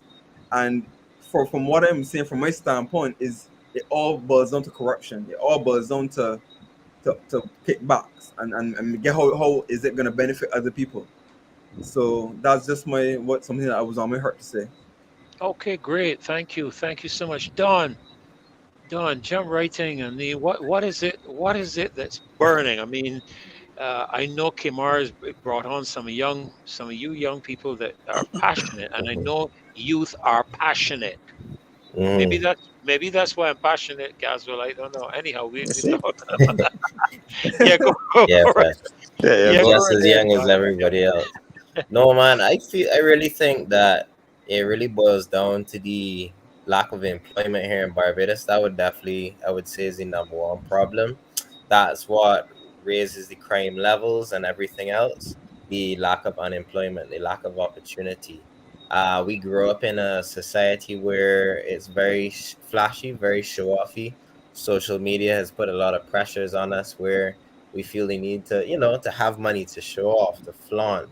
Girls only want men that got a lot of money, etc., etc. So then the men out there in society, there's a lot of pressure on them to gain money and quickly. There's not a lot of emphasis on delayed gratification, so crime ends up being the biggest resort. But the problem really lies in that there aren't any opportunities for jobs. It's not to say all these people, all these young men want to be on the block. They definitely would do gainful employment if there were opportunities, but there aren't enough opportunities. I feel like the government can do more in terms of advocating for online work. I myself do a lot of work outsourced from America through websites like LinkedIn, Indeed. I feel like a lot of the government can push for people that have degrees here in Barbados to see where otherwise you can work from home. COVID has got the world a lot more acclimatized to working from home. So a lot more initiatives like that can be pushed because we know wholeheartedly that there's not enough jobs for all the young people here in Barbados. And if we don't do something to address the growing youth unemployment, I think that's where the country's really going to start to fall off the brink of not being able to return. Yeah, you see, the thing is, the thing that concerns me, and somebody dropped it in the chat. Vision, VISON. There's a little. You would, of course, you would expect me to quote from the Bible, right? Because I'm a preacher. But Yeah, naturally. without a vision, the people perish. You hear that? Hmm. And I'm sitting wondering because I have children too. I have sons, and one son is looking at doing a business online, and I can't tell you what it is because he would probably take my head off if I made that a public revelation. But there are opportunities, and I've always thought, and maybe I'm wrong, Caswell, because you are one of the more experienced ones of us in terms of a lot of these areas. I was of the opinion that government ought to have been or ought to be a facilitator of people accomplishing their dreams and aspirations, Hmm. so that you put in place the legalism, the mechanisms, or whatever it is you need to do so that people can pursue the things that they want to pursue. I look at Trinidad, for example, and I lived in Trinidad. I'm coming to you, Kimar, because I think that's you I heard. So Yeah. just let me finish this quick comment. I lived in Trinidad for 3 years, and I discovered that somewhere in the ballpark of 68 to 70% of their economy is entrepreneurial driven. Entrepreneurial driven, not by the big consortiums and whatnot, and so on. They get all the little mangoes and cherries and all those kind of things. We buy them over here, and pay 3 arm and you like for it down here. But what is it that we can do in Barbados that can develop that entrepreneurial? What can the government do, or what is the government not doing? I don't know. That can facilitate the development of some of these ideas that you've just expressed, Jonathan, Nicholas. I can hear the passion in Shaquani's voice. It's like you want to do something, but how do I get it done? It's not that you don't know the how. You're looking for the avenue to get it done. Kimar, go ahead. Yeah, I was saying that when we say the government is dependent on the successes of the private sector to some point, right? And but in Barbados, governments tend to be overly responsible for the successes of the private sector. So, uh, hold on, just give me a second. I'm gonna sign off and sign back, and y'all could continue. Well, let me just jump in here then to say something here before Okay, he's okay. gone. Go right ahead. Go right ahead. Um, let's say government is supposed to provide opportunities, not necessarily jobs. Provide opportunities. I'll give you an example. When Barrow wanted to show people things that can be done in the country, he built the Hilton. Because our tourist industry was a few places down Bathsheba and a few on the south coast and thing, and that was our tourism really. Barrow built the Hilton Hotel. They built a hotel and they leased it to the Hilton for them and to show people this here can be done. All right. And then people see that go work and they will then get into the hotel industry. And by that time, the government would have moved out. Same thing with like CBC. We had one radio station that was wired from, you had the wire stretching from pole to your house, your pole to your house, radio fusion, where the distribution began and then it changed the name to radio fusion. But it was wired. So if there's a truck pass and hit a pole or a mango limb drop down and break up, then you can't get no radio. But I established CBC, and then the CBC radio, and then the next year's TV. That was to show people that this is how it's done. You know, it take all of those years after Barrow, because now we have a lot of radio stations. But the government then decided, oh, we can hold on the radio stations and the TV stations because they can work against us. And they don't allow people licenses to get the business done. Even though that was the intention, to go and let people become investors and do this thing. And the government was teaching them how to do it. You teach them how to fish. You government should be there fishing all the time and then competing with the same businesses that you're asking to set up. Mind you, you got government departments who sometimes don't go pay national insurance, but a guy who sets up a business, he got to pay his, or not, he in trouble. The government then just go right off it and that kind of stuff, and not pay for years. So you're not on a level playing field. So people will tend to stay out of these businesses or stay from investing because they're competing with government. Government has to show the people the way, not create jobs. And because the jobs that government have been creating recently are ASH program, well, that was created by St. Vincent, the cutting bush and that kind of stuff. These are not sustainable jobs for people to form, young people to raise a family on. You have to do training, get people involved in skills. When I was a boy, there weren't a lot of secondary schools that had about 7 or 8, and a lot of people didn't go to secondary school. But when you left primary school, your parents were lucky to get you with a carpenter or with a mason or a mechanic or somebody. And next thing you know, he teach you the skills. Sometimes your parents had to pay that mechanic or whoever it was to teach you. My father himself, he was an apprentice to a carpenter joiner, you know, and my father became an excellent carpenter. But we are not doing that now. Or we're not doing enough of it.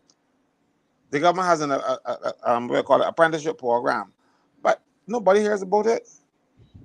When I said social equality, cringe because you never heard about it. It's done to Wait. Hold on. I definitely never Caswell. Again, there was a program hosted by the government at the Samuel Jackman Prescott Polytechnic that my son attended. I think it was open to the general public. He attended and he received an apprenticeship connection with a construction company because the particular area he was working in was relative to them. And when he arrived at the construction company, the guys had nothing for him to do. He left and he came home. You remember when I spoke about due diligence? Because I assume if you allow a company to register with the government to take on students to do internships, you would at least vet the company or make sure or send somebody to check up to make sure the students, one, have work to do, somebody responsible is there, and somebody would be accountable for being there. That being said, I want to touch on something that Dawn said, because one of the issues that young people have too, anybody between the age of 16 and 17, they cannot register for Thomas numbers on the site. And one of my things I mentioned last time, but it is really pressing because we keep hearing young people don't want to work. I didn't But that's know not that. the reality. We can't get work. But listen, Shaquani, you just taught me something. Oh, Because I think this is something Castle Osho. yeah, But wait, honestly, Shaquani, I wasn't aware of that I either. didn't know That's that a big problem. because yeah. you are at 16, you can get a national insurance number. But you Mm. don't Yeah. have a Thomas number at 16. So what are you going to No. do? So You could I pay want the you to tax. know, Good. I brought up this issue with the Minister of Youth. And he told me he realized that problem. He realized that problem also. And because they were trying to run programs to help young people get jobs, and they realized that that was an issue. So what they did was apparently reach out to Thomas and set up something to help those young people. But if I know young people that need to get a Thomas number, they need to go to his office. And I asked, "Do you mean the Office of Youth Affairs?" He said, "No, his constituency office." And I said, "I don't understand why they should have to go to your constituency office, because I don't they don't live up with you. It is that you need to change the system." So that means that they're either going to the Ministry of Youth because they're young people and that is the sector that will help them, or you're going to encourage Thomas to rectify the issue that we allow persons who are 16 to 17 to work legally in Barbados, and that they will need to address the flaw in the system. Because when I called Thomas, they did not even know how to help me. When the lady tried to help me, she assumed I was trying to get the person onto another person's Thomas number so that they can basically write off the tax. And most employers, when the young people went to this interview, said, "Okay, yeah, we're looking for help, but if you don't have a Thomas number, unfortunately, we can't hire you." So even though they went, they couldn't get Thomas numbers. To make matters worse, my brother went and get an NS card, and he came home with his NAS card instead the laminate, but not sealed. And I asked him, why did he get this like this? He said they told him the lamination machine was broken. And I said, that doesn't make sense. A lamination machine cannot be that expensive one. And they have to have other They government only got departments one. and lamination machines. And They they only got encouraged one, and my they got. neighbor to let him laminate it at home. Well, let me jump in here with something else because my son overheard me just now, and y'all are hearing me okay, loud and clear. You hear me good? Yes, Yes, yes. we're hearing you good. My son overheard me just now and come to correct me. So he said to me, "It's not that there was nothing for him to do; it was that there was nothing relevant to what he did at Samuel Jackman Prescott at the place for him to do where they assigned him." Of course So not. So let's say, for example, he did carpentry. When he got to the assigned area, it was masonry work they wanted done. So you got a guy trained to how to do carpentry work, and when he arrived at the apprentice environment, they want him to do masonry work, which he has not been trained to do. You see, again, we're dealing with a matter of vision. And vision requires you to put in place mechanisms that carry out the process for you to arrive at a conclusion. I mean, I can't believe some of the foolishness, and I don't know, square pegs and round holes is how we used to I put it. want to ask you a question. I don't know if you said no, but how much money they was offering him at his internship as a stipend? Because it and next thing is a stipend is not required when you do an internship with on the SJPI. I But I when I did mine, I just happened to get an internship where I was given a stipend, and my internship fee was $50 for a week. And So at that time, the fee was $2. And I lived in St. Peter. wait, I wait, had to catch 3 buses to work. $50 a week, you said? Yeah. I No, man, remember no, I no, lived no, in no, St. no. Peter at that time. I caught 3 buses to work. So before you got to work, the stipend was used up. Yeah, my stipend was just used on bus fare, basically. So my parents had to pay for me to go to work. I mean, folk, look, we're laughing. And we're laughing at because it's jokey. Okay, because you can't believe that in our era, in the year in which we live, that these are some of the things that we are dealing with, we are engaging, we are experiencing. All right? They want to Wait, wait, here. wait, wait, hold on again, some information here. What was that?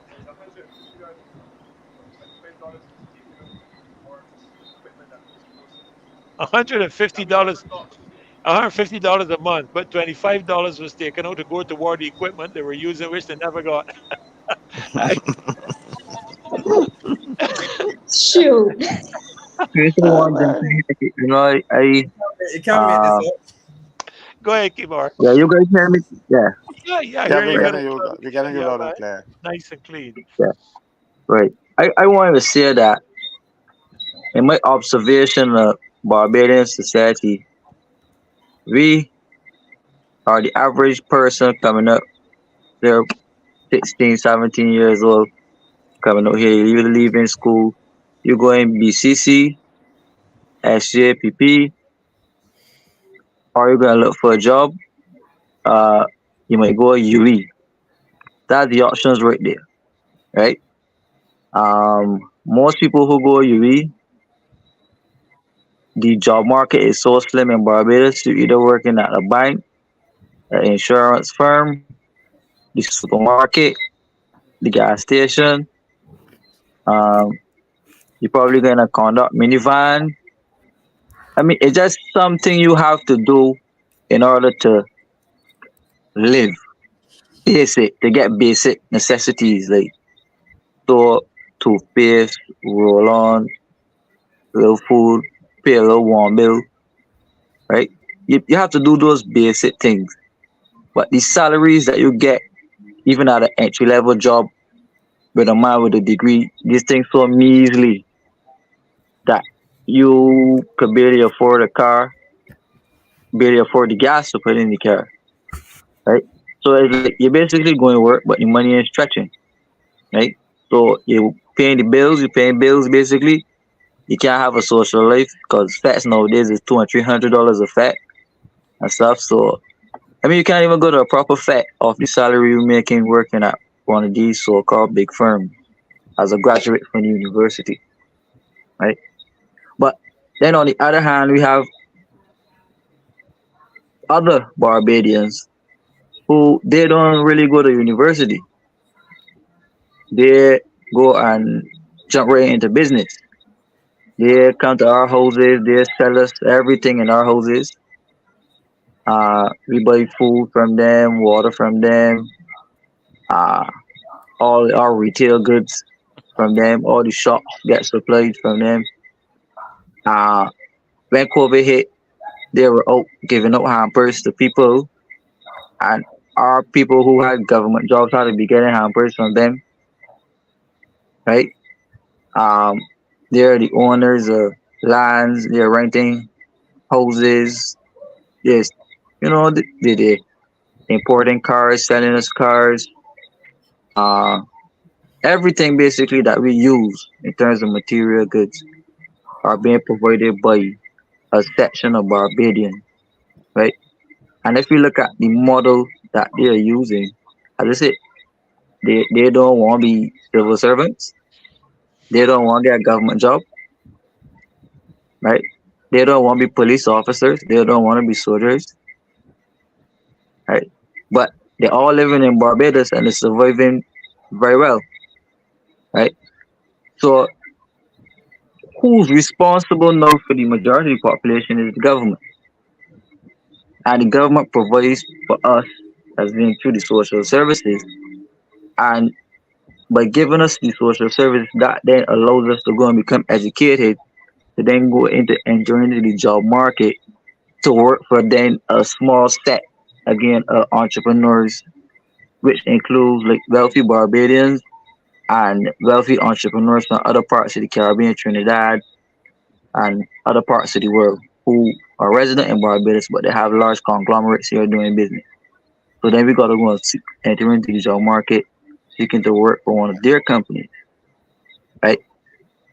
But where is the Barbadian brand in terms of businesses? Where is the Barbadian companies that absorbing the amount of university students coming up, that absorbing the amount of people leaving school and graduating from secondary school every year, BTCA? Nobody's absorbing. So you have all of these people going up there being jobless, right? Still got to eat, live, survive, and the government, as they say, does not provide the opportunities. I mean, it ain't got to be. And it's been proven. How come others are being so successful in terms of building empires right here in Barbados, and the average Barbadian seems to be stuck in the same place. I guess say for the last 25, 30 years. If you get a house in Barbados, uh, it was because you're working at a successful job, either high level government or in the private sector management level. You could barely afford a house. You could barely afford a house on a mortgage. Now the bank's coming after you for that mortgage. You're losing the house. You got a car. You got to pay every month for the car. The insurance and the car dealership checking at the car. You got to downsize back down, right?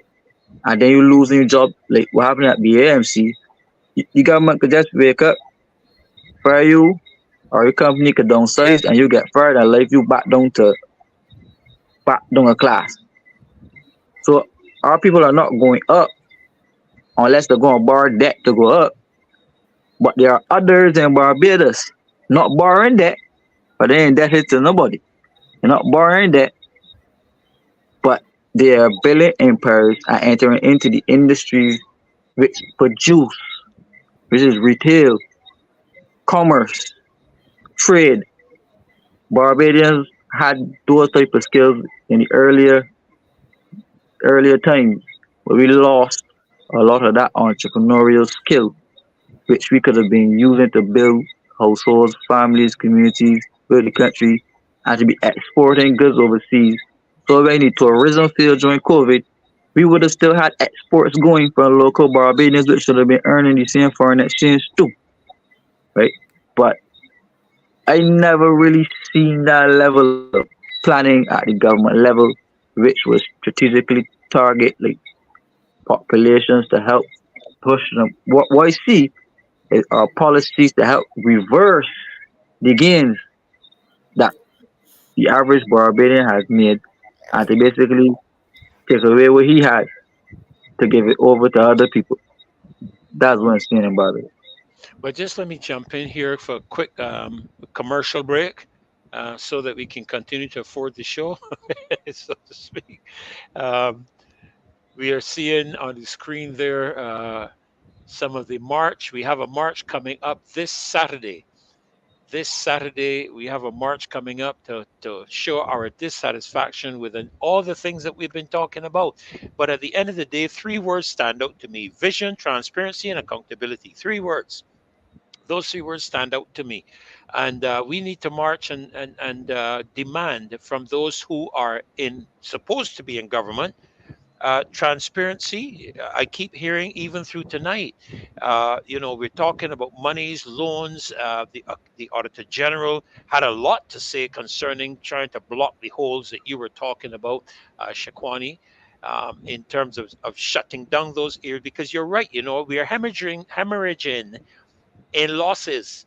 So so what you're ending up doing is borrowing money to put into entities which are losing money. So you're leaking out the back end while you're putting in at the front end. It's like filling up a car with gasoline, but the gas tank got a hole.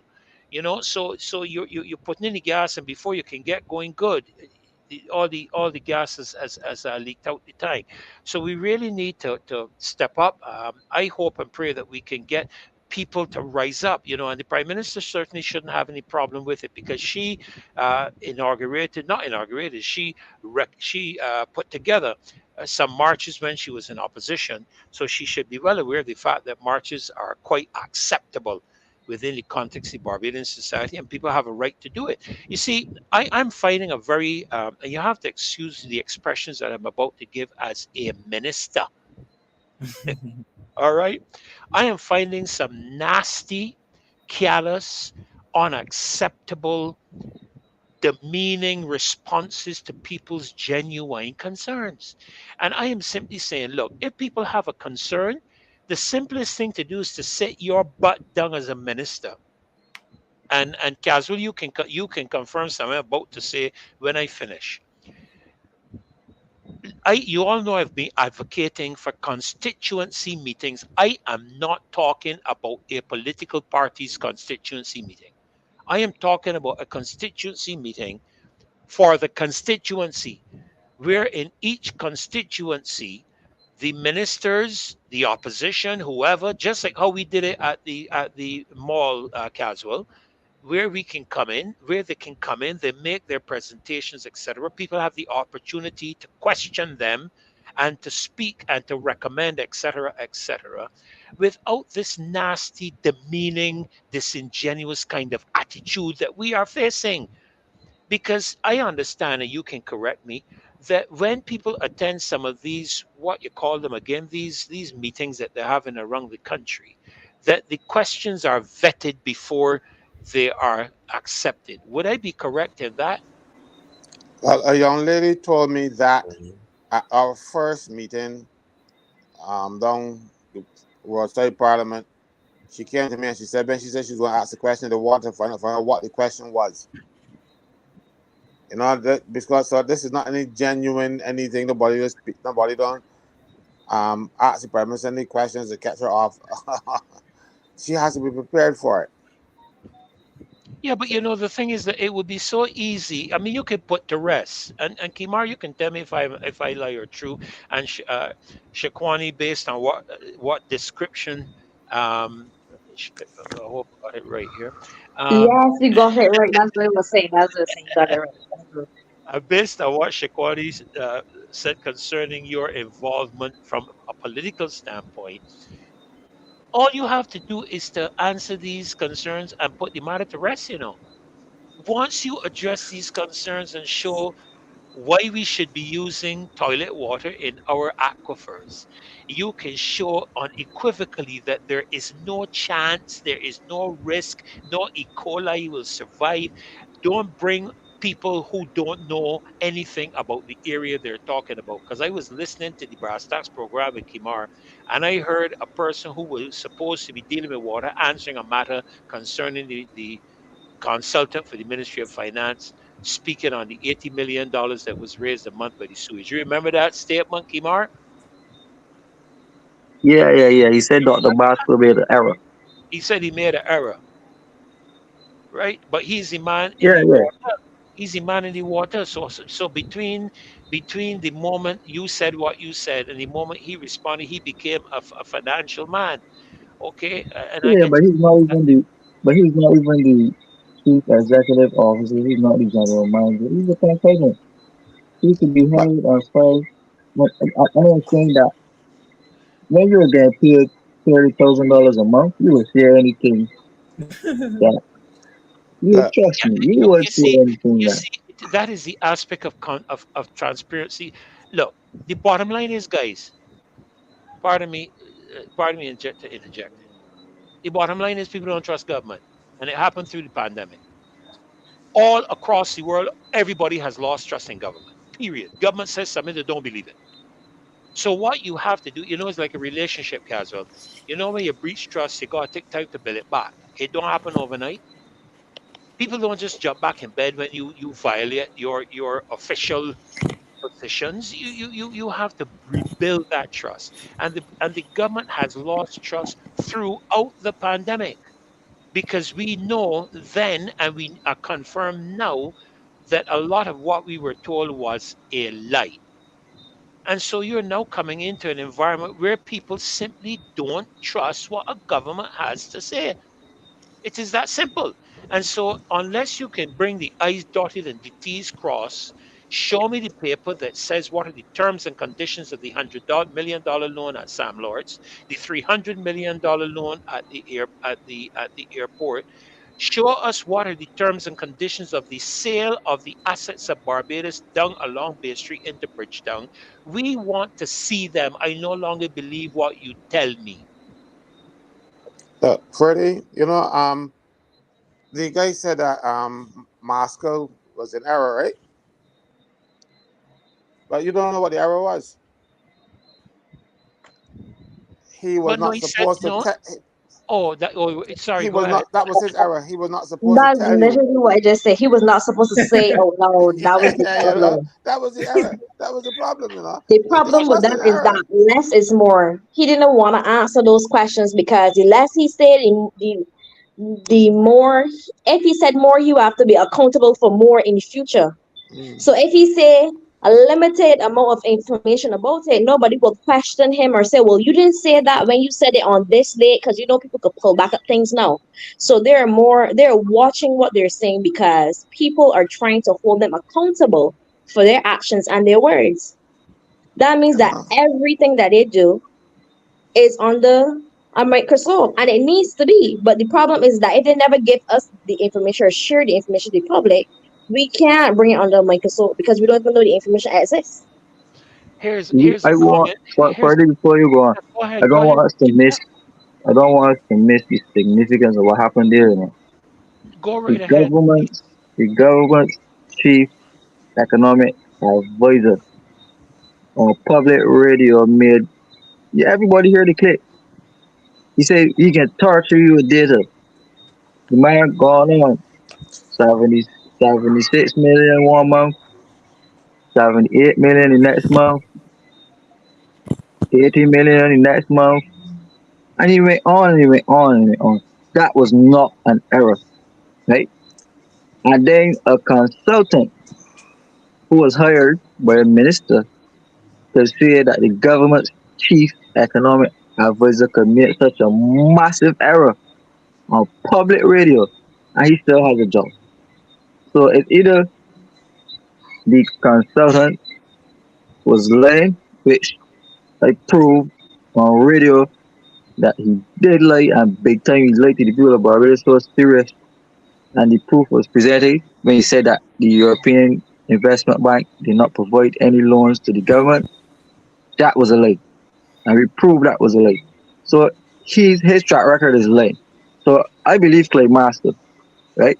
But it is a serious discrepancy on the government, and Clay should really go and clear the record, you know, but to he be honest, can't. because that guy If just put a stain, he just put a stain on Clay's reputation. no, but you must remember that Clyde Maskell gave out information that he shouldn't have. He can't come back and correct that fella now. Oh, but I'll be looking for a job.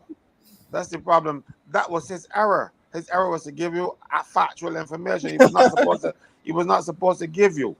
You understand? That was a mistake he made. And since then, have you heard him on the radio or down the road or any place that's talking? The I heard him. I heard him once speaking in Christchurch East branch meeting. Since then, no public comment. That's what I'm You telling know, you. but you said something a little while ago, Kimar, and I must tell you, you were talking about entrepreneurship and some of the particular classes of people getting together, and developing their business. Some families, some coming together.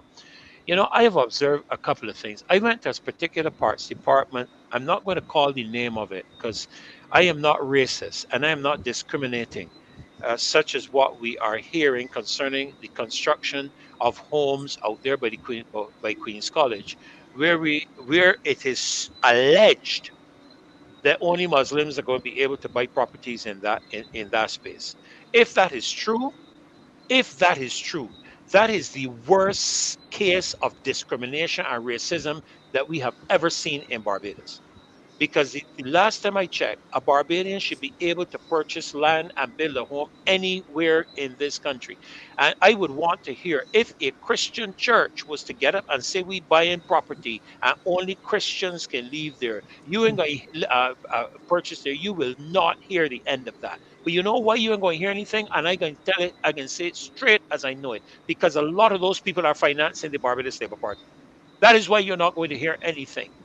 People don't want to say certain things. But you see, I was a Labour Party guy. So there are things I know, and I know a lot of Labour Party people who inside the Labour Party who are giving me the information today. So you have I was in a parts department, and I looked behind the counter, and there was only one classification of person behind that counter. Only one classification, right? When you look at the used car dealers in Barbados, who are controlling or who is controlling the used car market, go down Green Hill, go down Fontebelle, go through Belleville. Who controls the used car importation in Barbados? And Let some me of let, let me answer you a little bit. The Please. used car business started with some black entrepreneurs, and government levied a tax on them, put an additional tax, but the garages were allowed a rebate of that tax if the garage brought in the cars, not the black entrepreneurs. So it ran them out of business. And then the Indians started getting into it now after the tax gone. We have a government, and I'm talking about not necessarily now B or D. We have governments of barbers of black from majority coming from the majority people, but they do not look out for the majority people in this country. There's question about Queen's College. It isn't totally true that you can't buy any more lots down there because the Indians got all already. Oh, and they went in days. They were advertised in the mosque, So they were, and you it, mean they were not and advertised, they were not advertised publicly that any Barbadian can go and purchase? no, they were advertised in the mosque. And when You it could was happening, imagine it if was that, wait, hold on. You could imagine if I was to do that in my church, what would happen? You know, if I I did that didn't in my get none church, neither. you know, if I did that in my church, you would hear all these nasty comments about the pastor trying to make money and he raping the people of the wealth and the income. But the Muslims can do it and you don't hear a word. But I'll tell you why it But was done. Why it was hold done there. They will get their children into Queen's College because next door. You see, right. I I want you want to guys say something also here to touch before you. on I zoning too, no, because what is happening, right? This zoning thing has been a scandal for years. but People hold in hold But before you before go you to go that, into that, before you go to okay, that. Yeah, Kimar. right. I just want to say something here, and Don could attest to this too. Um, I am a real estate agent, right? So basically, buy sell houses, land, that type of stuff. So, and if you look across Barbados, and this is partly related to the same question of zoning, you look across Barbados, you have lands that are on the market, house and lands on the market, but they are priced out of the hands average Barbadians. So most of the persons you get buying houses are Barbadians coming back from America or Canada or Europe or one of those places. A civil servant, uh, a person who has a stable job, and this mostly if it's a government person, somebody appointed to government, right? But the average house now goes for about 285,000 and up for a good home, right? So many people can't afford that, right? Then you have a large section of the people who have to pay a rent, and the rent is going up so high now, right? That a lot of people going down to the government to beg welfare to pay some of that rent. People even having to remove in roommates to be able to cover the cost of some of the rents in these houses in Barbados, right? So you have people buying all of the houses for rent purposes, right? And when they have access to pools of money, so if they run short, if they see a nice 5 acre plot, they could, go back, show their buddies, come back, got all the money, buy it out. So if he buys it out and decides to get it subdivided, so again, subdivision in government fairly easy when you got money, it seems, because I realize that a lot of people but we are getting permission to subdivide lands that I can't quite understand how to get that permission. And there's on some of these things on one lands, right? So the government now changing all of these policies, changing the zoning policies, and they said that they freed up 3,737 acres of land for development of Zone 1 lands. So you see how much land they took out of that Zone 1 and they turned it into Zone A, which is a much smaller Zone A. So all of those persons building on there now on the waterways of government, which will include putting the same geriatric hospital in the Bell, which is Zone 1 property, right? No, Kimar, I have to Kim, jump in. I have to Kimar, jump in with some ads. I have to jump in with a couple of ads quick as well. In terms of the march on Saturday, 10 o'clock, starting at Kensington Oval Car Park. That's down by the MASSY Mall, and proceeding up Broad Street to Independence Square. We look forward to seeing all of you. If you're not in the island, fly in just for Saturday and fly back out. We have private jet facilities at the airport, no problem at all there. So, and for those of you who may be in close proximity to Florida, just pop over to Cayman. There's no direct Cayman Airways flight into Barbados. JetBlue comes straight in for not too much from New York. Just come in for the day, for the weekend. Join us for the marches.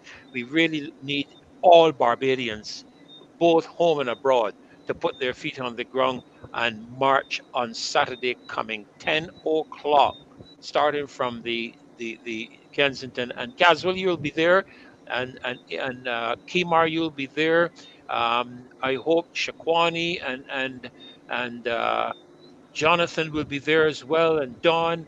Just come and march together, because it would be good, Caswell, to hear some of these young people on the truck, because I saw something tonight. My son put up there, get rid of the whole system. You gotta clean the whole thing out, because I get the impression that young people are just tired and fed up with us.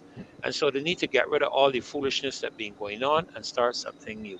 What's your input on that there, Don? And coming back to you, Shakwani, we gotta try and stir up these fellas, Don and Jonathan. So what Um, you mean by throw everybody or we tear them like a third? What you trying to insinuate? What I'm trying to insinuate is that we need to overhaul the entire political system of the country, and to me, the only people who can get that done is folk like you. Drain the swamp. Yeah, yes. I like that saying. I agree with that. Drain the swamp. What do you Mm. think, Jonathan, about that? I mean, look, don't be afraid to express yourself. Whatever you do, okay. Fear is a imprisoning component. It does not free you. Okay, so freedom. I once heard an old preacher make this statement. He said, "Freedom is not the right to do what you want, but is the power to do what you ought." And I like that definition. You ought to speak. You have the freedom. We live in a democratic country. So let's hear Jonathan Don from you. Think we should have a new election? How can we get a new election before the 5 years is up? And don't talk about a coup, whatever you do, because we won't keep lawful on the platform. You're muted, Muted, Jonathan. Jonathan. Hi, yeah, sorry about that. So I was just saying What? I completely Yes, some of agree. your ideas as to how we can change up this stuff. Let's hear from you guys. Yeah, man. I completely agree with the statement because the way like how corruption works, if you don't get rid of all the apples, then it can grow again, it can come up again. You gotta get rid of it from the root. Um, Also, I wanted to say in terms of the other question that we had asked earlier about how can we um, help Barbadians in terms of employment. I think the approach of the government needs to be, I think, kind of the approach of the young people, which is to look at outward markets in terms of I think who it was somebody earlier made a comment saying that the markets in Barbados are pretty slim in terms of persons graduating from UE. And I think if we change our perspective on this, we still trying to be a service industry when the industry is booked. Basically, is the capacity. And if you look outward, if you look to what the world is looking for in terms of marketing, we live in the age of technology, where persons again can work from home, where a lot of skills. Some of my work is online. I'm working from home, and I think the government creating programs where which allows Barbadians to offer services to the international markets from the comfort of being in Barbados, because the whole point of it is to keep employment in Barbados, or to keep the money circulating in Barbados, or to help the country generate foreign currency. And an excellent way would be to help train Barbadians to cater to markets outside of Barbados, and which allows them to then be able to work for companies maybe offshore, or maybe from the comfort of their homes, or whatever the case may be. And it helps more of our young people to stay in Barbados and be able to free themselves and be able to have flexibility to pursue what it is that they want to pursue. So that was just another thought that I came up with in our conversation. You know, one of the things, Don, what do you think about some? I just wrote down an idea here. What do you think about some? And I mean some meaningful town hall meetings that Mm-hmm. we could have. I'm talking about the opposition now. I because I give up on the other side. I'm talking about this opposition. Some meaningful town hall meetings that we can have, where we can hear from the youth your Mm-hmm. ideas that you want to hear put forward, you want to see happen that could develop opportunities for you in Barbados. Because I remember when Arthur some years ago speaking to the young people at St. Michael's School some years ago, prior to our general election, was talking about the fact that young people need to look outside of Barbados as well, not just within Mm-hmm. Barbados. Right, But that's what I was saying earlier in yeah, terms of the yeah, online employment. Yeah. yeah. But you know, we have online employment being offered for people living overseas coming into Barbados. Mm-hmm. Correct. So why are we making that avenue so available for them while we are not developing our own market here in Barbados for young people like yourself? What can we do to turn that around? I mean, government really just needs to free up. Like, just overall, there's a lot of bureaucracy and red tape. Going back even to what Kimar was talking about earlier with the real estate, I'm sure he's gonna realize being a real estate agent in Barbados is very tough because it takes over a year for certain sales to close. Almost every single house sales to close, whether you're 25 or 85, it doesn't really matter. So a lot of the length of the like just the length of transactions, it just makes things very monotonous, and it really draws things out far too much. There need to be a lot things need to happen a lot more rapidly, a lot faster. If you're in America, you want to buy a house, just assuming you had the money, you could buy that house in 2 days, like literally 2 business days. And that's why America is a lot more affluent and richer than we are, because money just physically moves. Jonathan had mentioned and money and whatnot before. I think like solutions like that are really good. I don't know how the older generations feel about that. I lived in America at a time when they had Cash App, and if a fruit lady at the side of the road had Cash App, I could send her $4.50 for my 6 bananas and 2 apples, and it would have been perfect. Like things like that really help move the economy. So I think we need to focus as a society along like the everyday transactions, whether it be as small as buying fruit from somebody on the side of the road to as large as buying a house or anything else. The transactions need to happen a lot faster. There need to be a lot more fluid. There need to be less people in the process. Less people, by less people I mean lawyers, attorneys. They're the ones that slow down a lot of processes. And for things like that to happen, going back to the original point of the discussion about draining the swamp, that's probably what needs to happen. A lot of the older, like establishment politicians need to be completely gone. And whether that means it should be a third party or the two political parties are completely drained and start over fresh, either one of How them about works. how But about we need how about the development of some independent candidates? What would Well, be I your was, take on the I development? don't know if you all knew, but I ran as an independent candidate last year, got 148 votes, the most from a person who's never been in a political party yet. You got a little less than me. Nice, congrats, congrats.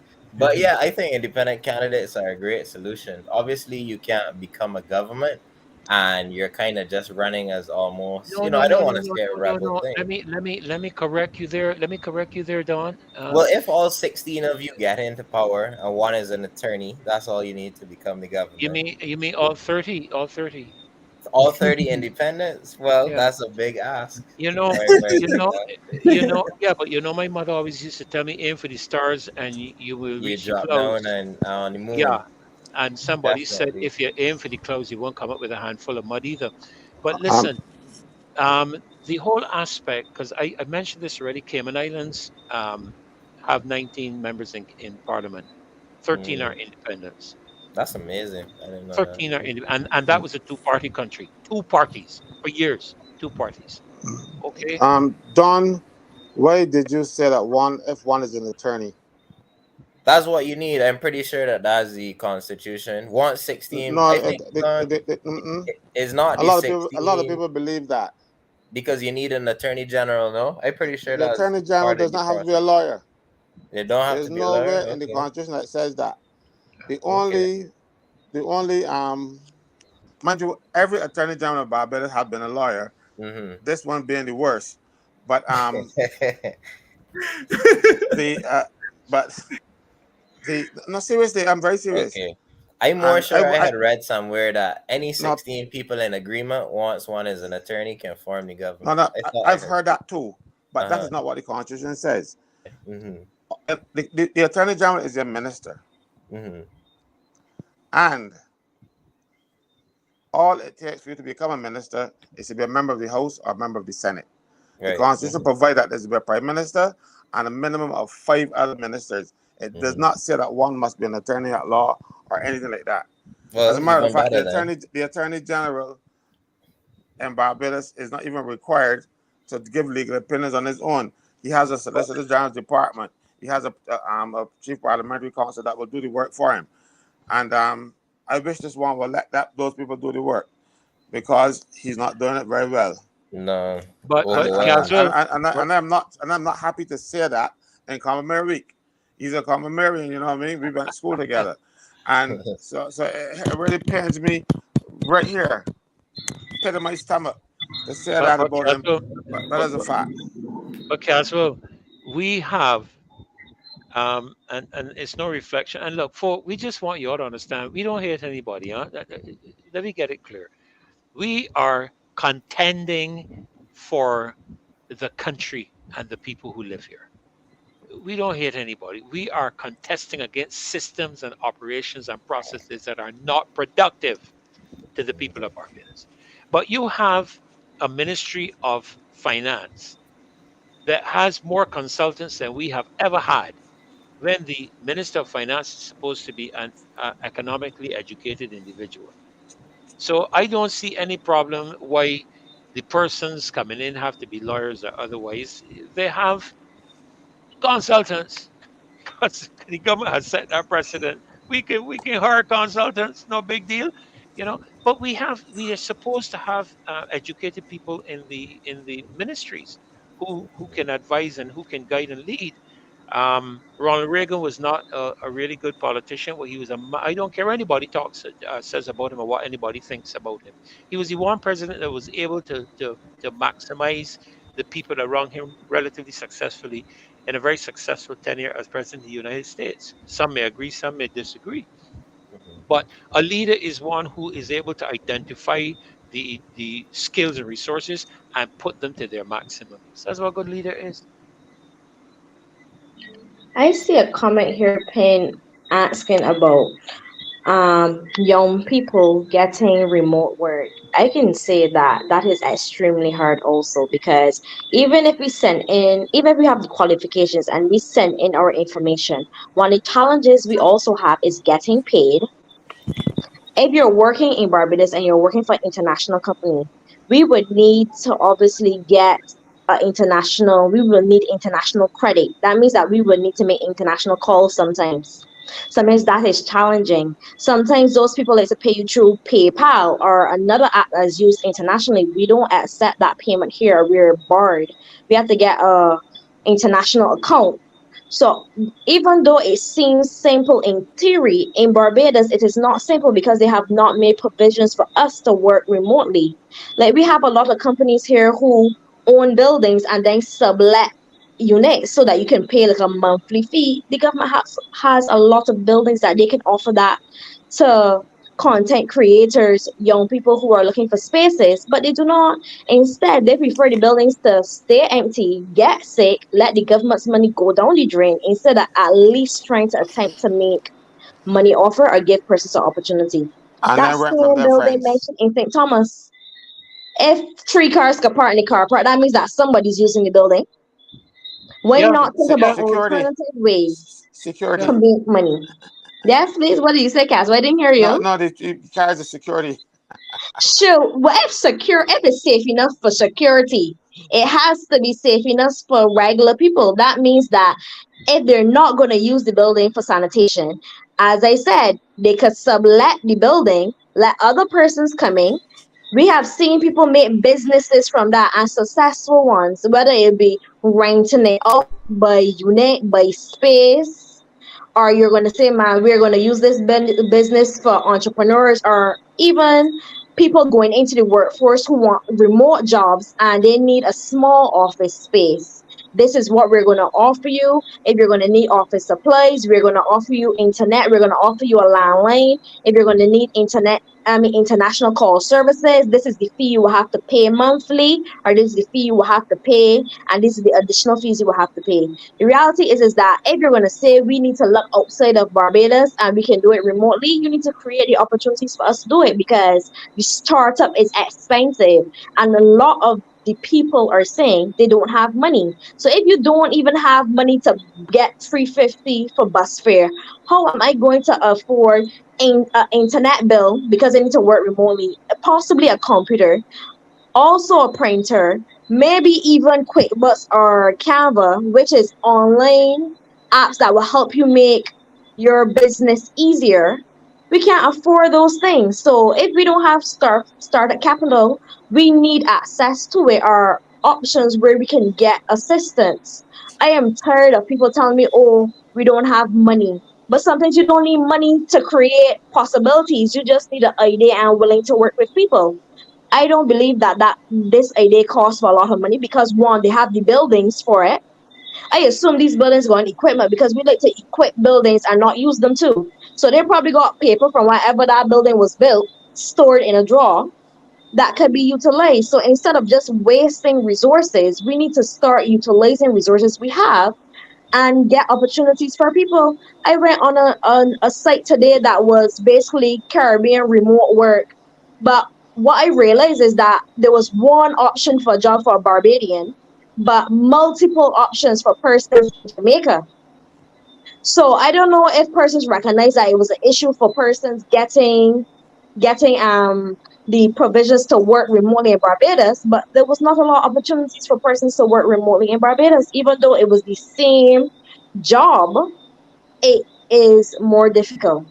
So we need, if we're going to say we want people to look outside of Barbados, this is an opportunity, and I think the government needs to investigate this and see how they can assist to get this off the ground. But There was that's a one of the comment there, things. Shaquani. There was a comment I would like to hear you young people on. Just two comments ago, where somebody is asking for a work permit, advertising newspaper that they need a work permit because they cannot find any suitable candidate to be an office Mm. assistant. The tombstone ads, yeah.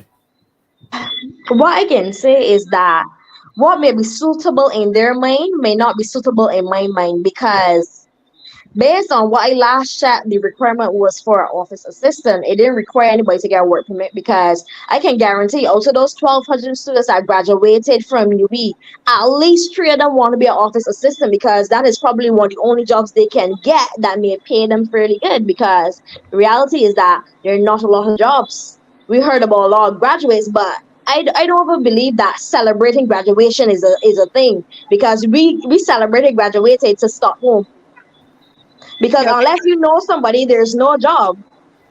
yeah, this is one of the things that that's a really good point, Shaquani. That's a really good point because I keep saying we are churning out every year, right? Because every year you churn out a graduating class, right? Because people are coming through the system. So year after year, you're churning out graduates. And how many thousands are you churning out again? How many approximately on an annual basis? How many thousand students leave UWI a year? Over 1,000. Over 1,000. You're You're on muted. mute, Shaquani. You're on mute, Shaquani. I never realized that I was muted. I was telling you, don't forget you got UB, you got BCC, you got Wait, wait, wait, wait, SJPA. wait, wait, wait, wait, wait, wait, wait. I ain't gone there yet. No, no, no. I know. I just dealing with UE right now. I just No dealing with problem. UE. Okay, you don't go anywhere. How many you turn out from UE every year? About 1,000 if you don't sign. 1,000. How many you turn out from Barbados Community College every year? That's difficult. I'm gonna say maybe Give a between ballpark 300 to figure. 500. Okay, let me say 500. That's 1,500 you're Mm-hmm. turning out already, right? Am I Mm-hmm. right? Okay, how Yeah, many coming out of high school? sure.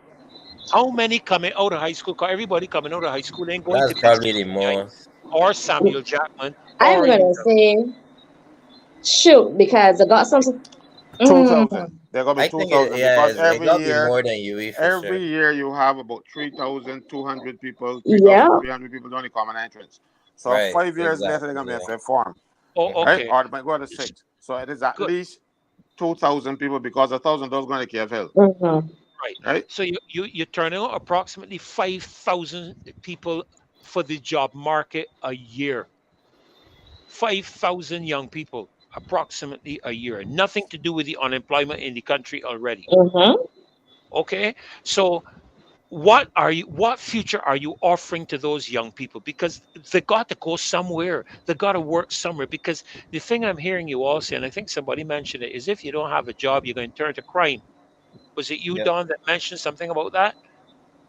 Yeah, definitely. Okay, so what can we put in? Thank you, Joe, for thinking that. What can we put in place? Because you're talking about working remotely, we're talking about working overseas, and as I said, when Arthur talked about getting jobs overseas, and my son actually put a thing in the chat earlier that you have to go overseas to work if you want to make anything as a young person.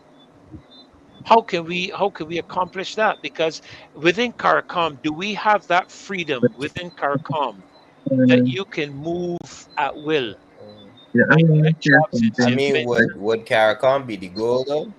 But I want to say, I mean, Yeah, that's you, we Kimar. are, we are, uh, Yeah, go ahead. hello? Yeah, we're hearing you. Right. Yeah. What I was saying, what Pastor Ferdinand is asking of us, um, realistically, I have no issue providing solutions and ideas and discussing solutions and ideas as we've been doing. But on the other hand, the government is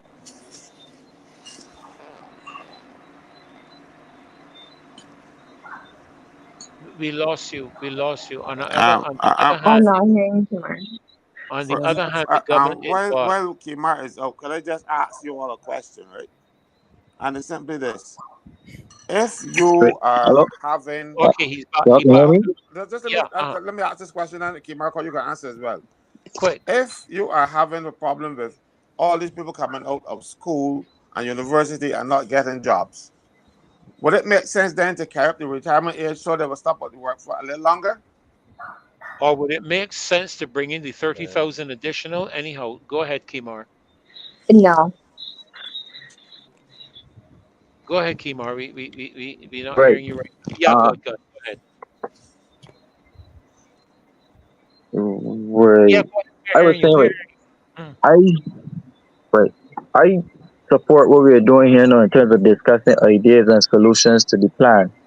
But on the other side of it, the government is paying consultants $24 million a year in some instances to do exactly what we're doing here right now. So Right? can we get them to pay us? And Yeah, because they don't have accountability. We don't have accountability. Is the same Uh, thing. yeah, Kimar, but that but Wait, $24 million is but I understated. this what I'm let saying. finish. Yeah, Let finish. But that $24 million is understated because what they have done is to put some of those consultants in ministries. So they go in the ministries account and they are paid from services. So you do not get a true picture of the $24 million. That's $24 million out there by Ministry of Finance and that kind of stuff. But the Ministry of Housing can get consultants. The Ministry of Labor can get consultants.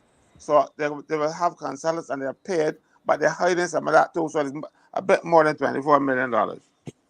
Yeah, well, go ahead and make your point, Kimar. but the point is that the government is strategically choosing people. I don't know based off what to give them these lucrative jobs and opportunities. And young people that who are out here who have the talent, who have the skills, the education to do these jobs. Uh, they're constantly looked over. I think that mm, I am as a young person. I I saw something happen in St. Kitts where during the IMF program down there, they actually gave their civil servants early retirement and allow people to go home. And they hired so many young people across the civil service, Yeah, and I that remember. helped to yeah, and that helped to turn around the country, and they didn't have the issues that we are having right now, and that's all we needed to do. No, but we Right? kept the retirement People age. gonna argue But that their population a lot smaller, and no, it's the same thing. Same principle. All they had to do, and it's practical because even the Delaware Warrell suggested that the government approach the same IMF to have a stabilization program to do the same thing. Basically, lower the retirement age and give people who want to come out the service early retirement and pay them out and let them go home and enjoy the money in retirement and hire much younger people to come into the service who has a longevity into the service who ain't gonna be throwing money anytime soon. Right? But And I not think only that that, if Barbados not only that, public service Mhm, salaries are paid on mostly increments, right? So you start at, mhm, for instance, the salary scale of a clerical officer is um, 38, 38, 23, 24, something like that. Meaning that you will, but you have to have CXC or whatever. So you go about 3 or 4 things up the salary scale, and then you take the next 15 years or whatever to get to the top. You do not start at the top. So if you hire younger people, you are not going to start them at the top. You're going to start at the bottom of the salary scale. So it's going to be cheaper for you to employ those people. And you can tell you something, you can get more productivity because the young fellas are the one sure the thing. The old fella, and that's why I'm staying so young, because the old fellas get sick, they got to go to the doctor, they got all kinds of things to do, but that comes with age. The young people, the first time I got sick, I was about 30. You know what I mean? I worked, I never had a sick day. So they can get more productivity out of the young people. The old fella can get got a problem with the heart. Next we got cholesterol. Next couple of months he got arthritis. You know, and so you're not going to get a lot of work out of him mhm. at 68 and that kind of age. You need to let them go home earlier, not as early as the politicians, because they get theirs at 50, but a little older than that, but a little younger than 68. Because imagine a nurse in the Uh, hospital trying to pull around patients at 68 years old, and she got arthritis. She got some other thing wrong with her. The heart didn't work too good. All kind of things going on. So you need to allow people to go home earlier, and it's gonna work out cheaper for you in the long run because you're starting at the bottom. Right now, you're not going to pay a person who is 68 years old what you would pay a fellow who just come out of school, who all the money that he was getting before he come out of school was the $50 a week that his father was giving him for lunch money and thing, and he was Sure. surviving on that, you know. So you don't got, so you can still be home, so you ain't got no house and car and thing to supply yet. So he's gonna be happy, and when you put the bottom of his scale salary with him, that is enough money. When I first started working, I used to get I'm gonna date me now. I used to get $5 a week. Right? Yeah. But you Although remember, $5 was a lot back then, you know. yeah, but I'm telling you because $1 used to go for bus tickets. We used to get bus tickets to catch the bus. $1 used to go, so that $4, I used to save some out of it. Because we had a problem American and we used to get rice and sugar 25 cents. So she started with Sure. 16 cents. You understand? So when they get $350 a week, I had enough money. I those used to give my were money, give my the mother, I days, give my my father friend. money. We I thought had a we'd couple of never girlfriends who carried the other and thing, and it was good. I didn't have any responsibility. I had to live home. So Caswell, you need to get young people out Caswell, in the workforce. Yes, yes, really. Caswell. Allow me Yes. to sing. Allow me to sing this one. Those were the days, my friend. We thought they'd never end. Okay, You know, but no, let's. but then let's you get responsibility, yes, and you want more money and stuff, and then it's short changing money because you don't get as much money then because you get a girlfriend, that Shoot. kind of thing.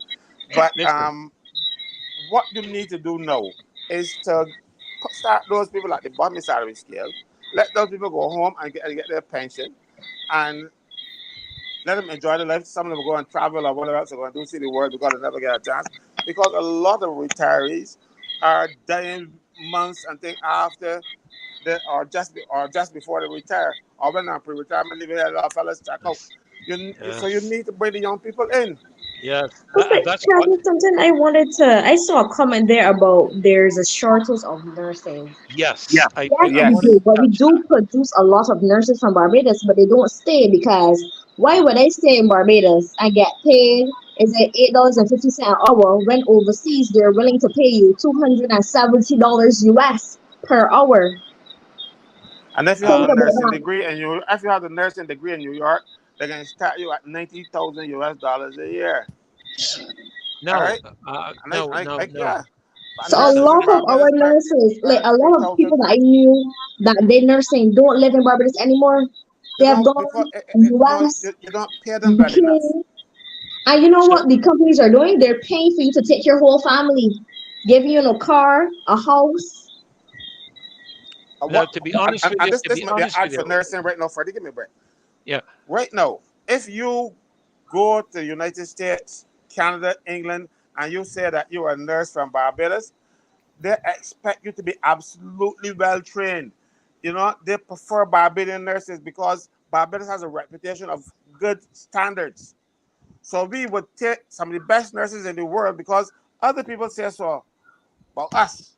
I'm not saying so about us because I feel I represent a lot of nurses. I am saying that the other people prefer to get Barbadian nurses. But then we allow our great nurses to leave and then we bring in nurses from places who are not as well trained. I'm Well, not going to put any higher than that. I'm going to say I'm not let as me well trained as the Barbadian nurses. So let me government is say shooting this. itself in the foot. Sorry. Mind you, they should shoot themselves in the head because they will miss everything. They got none there to hit. Well, let me say this quick to you, Caswell.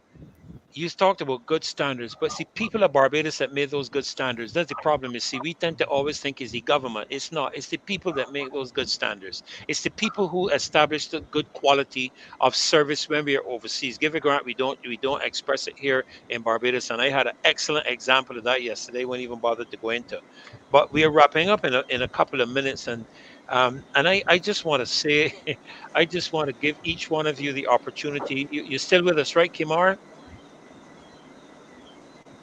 Yeah, yeah, sure here. Timar, you have had a wonderful team of young people on here. My goodness gracious me. Kazumi, we were thinking he was the only brilliant one, but I tell you, he has brought on a wonderful team of young people here, brilliant young people, brilliant ideas. And so, Caswell, listen, I can throw something out here to you all. If you all vote for me to be Prime Minister, I am going to repeal every single bill that passed through the House of Assembly. I can repeal every one of them. And I am going to put people in place to examine every single position and come back to Parliament with a proper bill that we can pass. What you call that? That's my political. My manifesto. That's Manifesto, my. yeah. I don't need a big manifesto. I just repealing everything. Everything I repealing. Let me go back and If you start from repeat the scratch. Jobby Water one, I will be happy. Yeah, I repealing that. To repealing every single one. Let me get some people who know what's going on to sit down together and let's formulate for even when it comes to the matter of our what do you call it, constitution. All right, so listen guys, we got 7 minutes before we wrap up. Some final words, first of all, from you, Chakwani. Ladies first.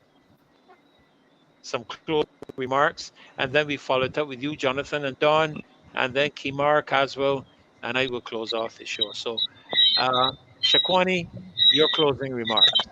Can you guys hear me? Yes, hearing Yes. you loud and Okay, clear. right, good. One of the things that I want everybody to leave here reminded about is that we need to hold this government accountable. And by that, that means that we need to march. That means we need to speak out. When they have the town hall meetings, we need to speak out. Don't let nobody vet your questions. You know what you want to say. You don't nobody need to rectify your questions for their purposes. You know what you want to say, say. Don't be afraid if you think you may lose your job. You have Caswell here that will help you. Because a lot of people do not say things because they're afraid. And Yes. fear sometimes back us into a corner, and sometimes we need to use that fear to propel us forward.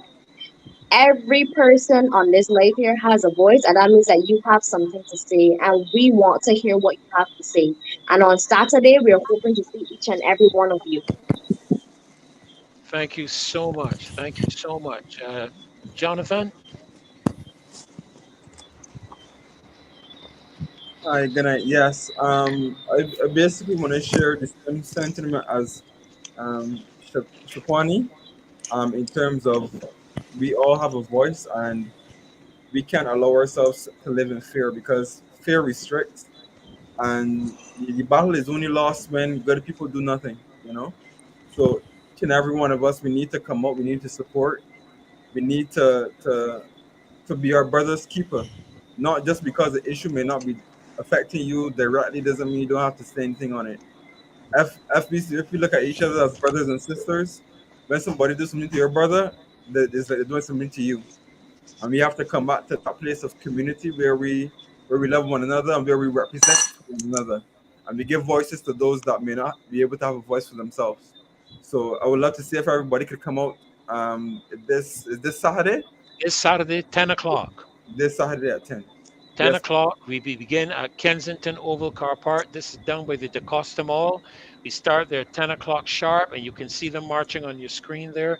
And we come right on up through Fontabelle, right on up through Cheapside, right on up through Broad Street, right up to Independence Square. Don, your closing remarks, sir.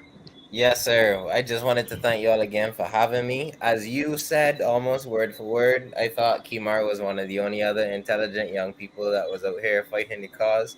Great to see some other like-minded ones as well. And I know that by us being on here, raising our voices, Shaquani, Jonathan, everybody else, that is only going to have a snowball effect of more and more young people. Young people, are pretty adamant on these same causes, but they might not be as vocal because for example, like, oh, I know many people would know Olu, who complained a lot about the gas prices during losing his job, as Shafani said. So there are issues like that. There are real issues like that to face in the parliamentary dictatorship that we're in. But as Shakwani said as well, we need to hold the government accountable as best we can. We need to stand firm, even though the threats are there of people losing their jobs. But the four of us young people will all be there at the march, and hopefully that we can inspire some more young people to be there as well. So thanks. Wonderful. Look forward to hearing you on the trucks too, not just being on the march, but look forward to hearing you on the trucks. Skimar, over to you, sir. Well, I just want to say how proud I am of Dan, Tiffany, and Jonathan, as well, yourself, Marcia, as always. Big up to Marcia. I had a good show as always. I found the discussion to be very informative. I learned a lot from everybody. Yes, I So, did tonight. Yeah. um, and it shows that there is a depth in knowledge. Um, I honestly never heard our parliamentarians, having discussions at this level to show what type of capabilities or mental capabilities they have.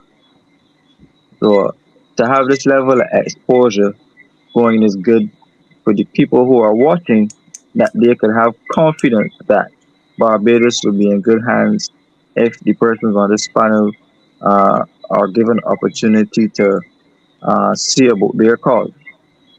So I mean, it's good. As I say, I'm proud. I'm happy that we could stand here.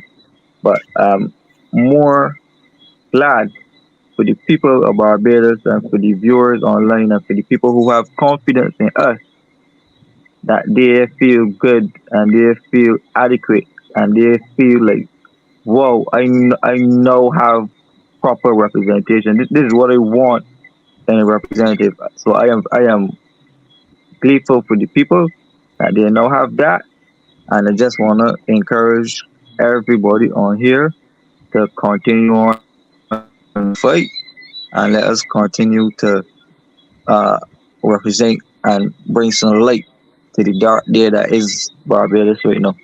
Thank you very much.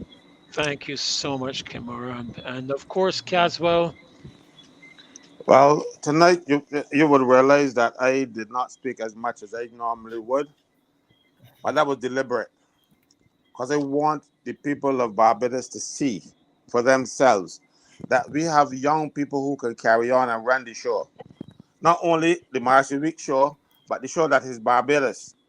So when I hear people say, if Mayor gone, who we will get? You saw four of them. You saw them. You saw some of them tonight, and these are not the only four. So don't lose heart. We got young people out there who are not tainted, who are not crooked, who are new and have good ideas. Yes, they might need old person to help them with the ropes or something, but not with the. I talk about the not necessarily um what you call it. Not the thief and ropes. No, no, no. I get that to say, you know. We Kimura will being teach them procedures. You know, teach them procedures because there's something you come in there. You know, every job that you get into, there are things that you do differently. You know, you might have the best degree in the world, but you go into a company and but that company has a culture. Okay, so we will teach you how to like pass and build you any house. When you get in there, we will show you what the first grade, what the second grade, what that means. But you got the ideas. The children, the young people got. I call them children because I got children, all of them. But so we need these young people to come forward more. And we're seeing this group. These are not the only people in Barbados. We are not suffering from a lack of intelligence among our young people. As a matter of fact, we are suffering from a lack of intelligence among our politicians because a lot of them are unemployable, so they find their way into politics. They're either unemployed or unemployable. They find a way into politics, and then they make sure that they do not suffer again. So they make sure they become rich. How they do that, I do not know, but we will see. But trust me, support our young people. You have nothing to lose because you can see that the group that we had here tonight, right? Excellent young people. Them are the only four. Trust me on that. So stop telling me nonsense but one. If not Mayor, who? Look, if not, let me tell you who. If not Mayor, it's her consultants. Because it's her consultants who tell her what to do because she ain't got no knowledge about nothing.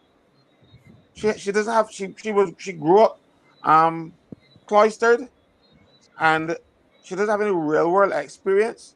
She ain't rambled in the gully, she ain't pitched marbles, she ain't play cricket with the nothing so she grew up in Sandy Lane. She had her block experience now is going to block with the boys now to get votes. You know, so don't feel that she is not done to everybody else. Look at these young people. You judge them for yourself. You can see them. You heard them tonight, and you will hear them some more because I step them back now and I let them talk because these are the people. These are the future of Barbados. This is the future. I am not the future. I am. I'm maybe at the airport. I haven't left home yet. I want to make that real clear. I have not left home. Okay. Well, I tell you, I'll tell you what I'm looking forward to. I'm looking forward to more of these youth meetings, and for Kimar and Don and Shaquani and Jonathan to roping some of your young people that they can have an opportunity to be heard by the public, the platform, because so few give you the opportunity to be heard out there, off their political platforms. You have to be a financier of a party or something of that sort. But when it comes to the Marcia Week show, you'll be heard here. And I want to encourage you, Kemar. You've got a brilliant group of young people here, and I want to encourage you, and you, Jonathan, you, Don, you, Shaquani, to harness more, pull more of them together, that we could have, an even more, bigger. And I'll tell you what I'm looking forward to. To be honest, I'm looking forward to a big town hall meeting for the opposition with the youth, and that we can build that momentum. Okay, as well, let's build that momentum with the young people, and get them into a couple of town hall meetings. Want to remind you guys of the march on Saturday, 10 o'clock. We are commencing from the Kensington car park, and we're going to be dealing with all of these issues along the way. Caswell will be there. I'm going to be there. Shaquani is going to be there. Don is going to be there. Kimar is going to be there. Marcia is unfortunately going to miss this one. We are praying for her as she's fulfilling her mandate overseas. We are really so grateful to her. And Kimar, I agree with you. We really thank her. We really want to thank Marcia and Dave. We can't forget Dave. There used to be a saying, behind every successful man is a woman, but in this case, behind this successful lady is a man. But we really want to thank Dave and Marcia for facilitating this platform, that so many voices can be heard, so many questions can be asked, so many comments can be made. I wish we could have taken all the questions tonight, but we tried to cover as many as I could see, and some persons were pointing out some of the other comments and so forth. But we want to thank all of you panelists. Jonathan, thank you. Thank you for being here and offering your input as to how you see we could go forward as a country, maximizing the abilities of our young people. You, Don, for how you have spoken here, again, contributing to how, as young people, you can make a significant input into the future development of our country. Shakwani, as well, we want to thank you and Kimar, who would I think probably be well. Listening to Don, he threw his hat into the election campaign already. So we want to thank the two of you for. I must tell you, I just sat here and I was so amazed at listening to the four of you. Uh, Caswell, I don't know about you. I haven't left home, but yeah, yeah, you know what I mean. I haven't left home, but I am honored to have been on this platform with these four young people. Oh, same here. Four brilliant young people. Same here. Four We brilliant, are honored as well to be here with you really guys. honored to have you with The, us. the, And, the and future of Barbados and the future of yes, Barbados politics, if you have a mind yes. to. If you look at the comments, these young people spoke and represented very, very well. I mean, Donna and Shaquani and Jonathan, thank you all. Keep up the good work. I But enjoyed this. Freddie, let me just say one thing before you close. Yes. They did not vet any questions. The questions weren't vetted. I bet to them. No, They no. spoke as you asked the questions and they spoke. People wrote in and they spoke. They didn't have to get anybody at the door telling you what you're going to talk about. So you see that they're far more brilliant than people who walk over there who don't really live in Barbados and who should really be counted among the tourism arrivals in Barbados when they come. Anyhow, I'm calling their names. Oh goodness, these some of these naughty comments, guys, that we have from time to time to be able to cope with. But we do want you all guys to be with us on the march on Saturday. Uh, Again, 10 o'clock in the morning. Bring a friend. Bring somebody who's going through challenges in their lives and want to make a difference. And Shakwani, Don, Kimar, Jonathan, bring the young people.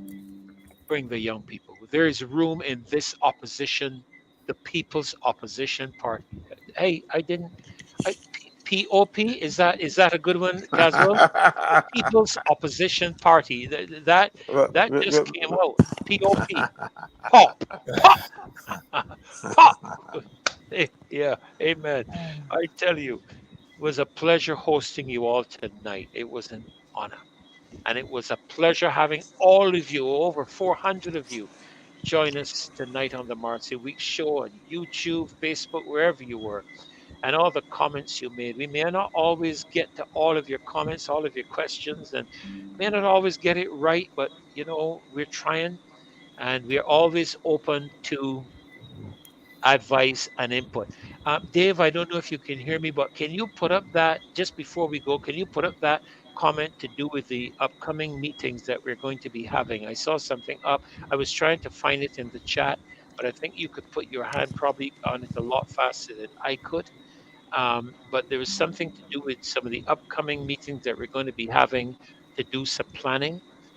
If you can just shoot that up there quickly for me. But we're going to be looking at having some possible think tanks, so to speak, and some meetings where you'll be able to come and sit and help to formulate. There you go. In-person strategy meetings very soon to decide the next set of action of the People's Opposition Party. I like that. POP, People's Opposition Party. And we look forward to some of these upcoming meetings. So until next time we're together, don't miss Friday. Friday, I hear, is going to be popcorn stuff. I hear it's going to be hot on Friday. I hear there is going to be a fella in by the name, let me get the names right. There's going to be a fella in by the name of Caswell Franklin. He's going to be in on Friday. And I understand that there is going to be a guy in by the name of Kimar Stewart. Is that, I got it right, right? Because I want to make sure I don't get these Kimars mixed up. Kimar Stewart, who I just learned from him this evening, he don't live too far from me. So boy, I tell you, and there's going to be a lady in.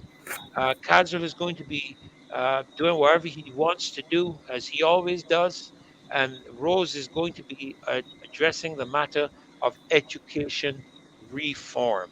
And then, right after their two presentations, you guys should probably pop back in for a little bit of that, but don't tell Marcia that I said anything.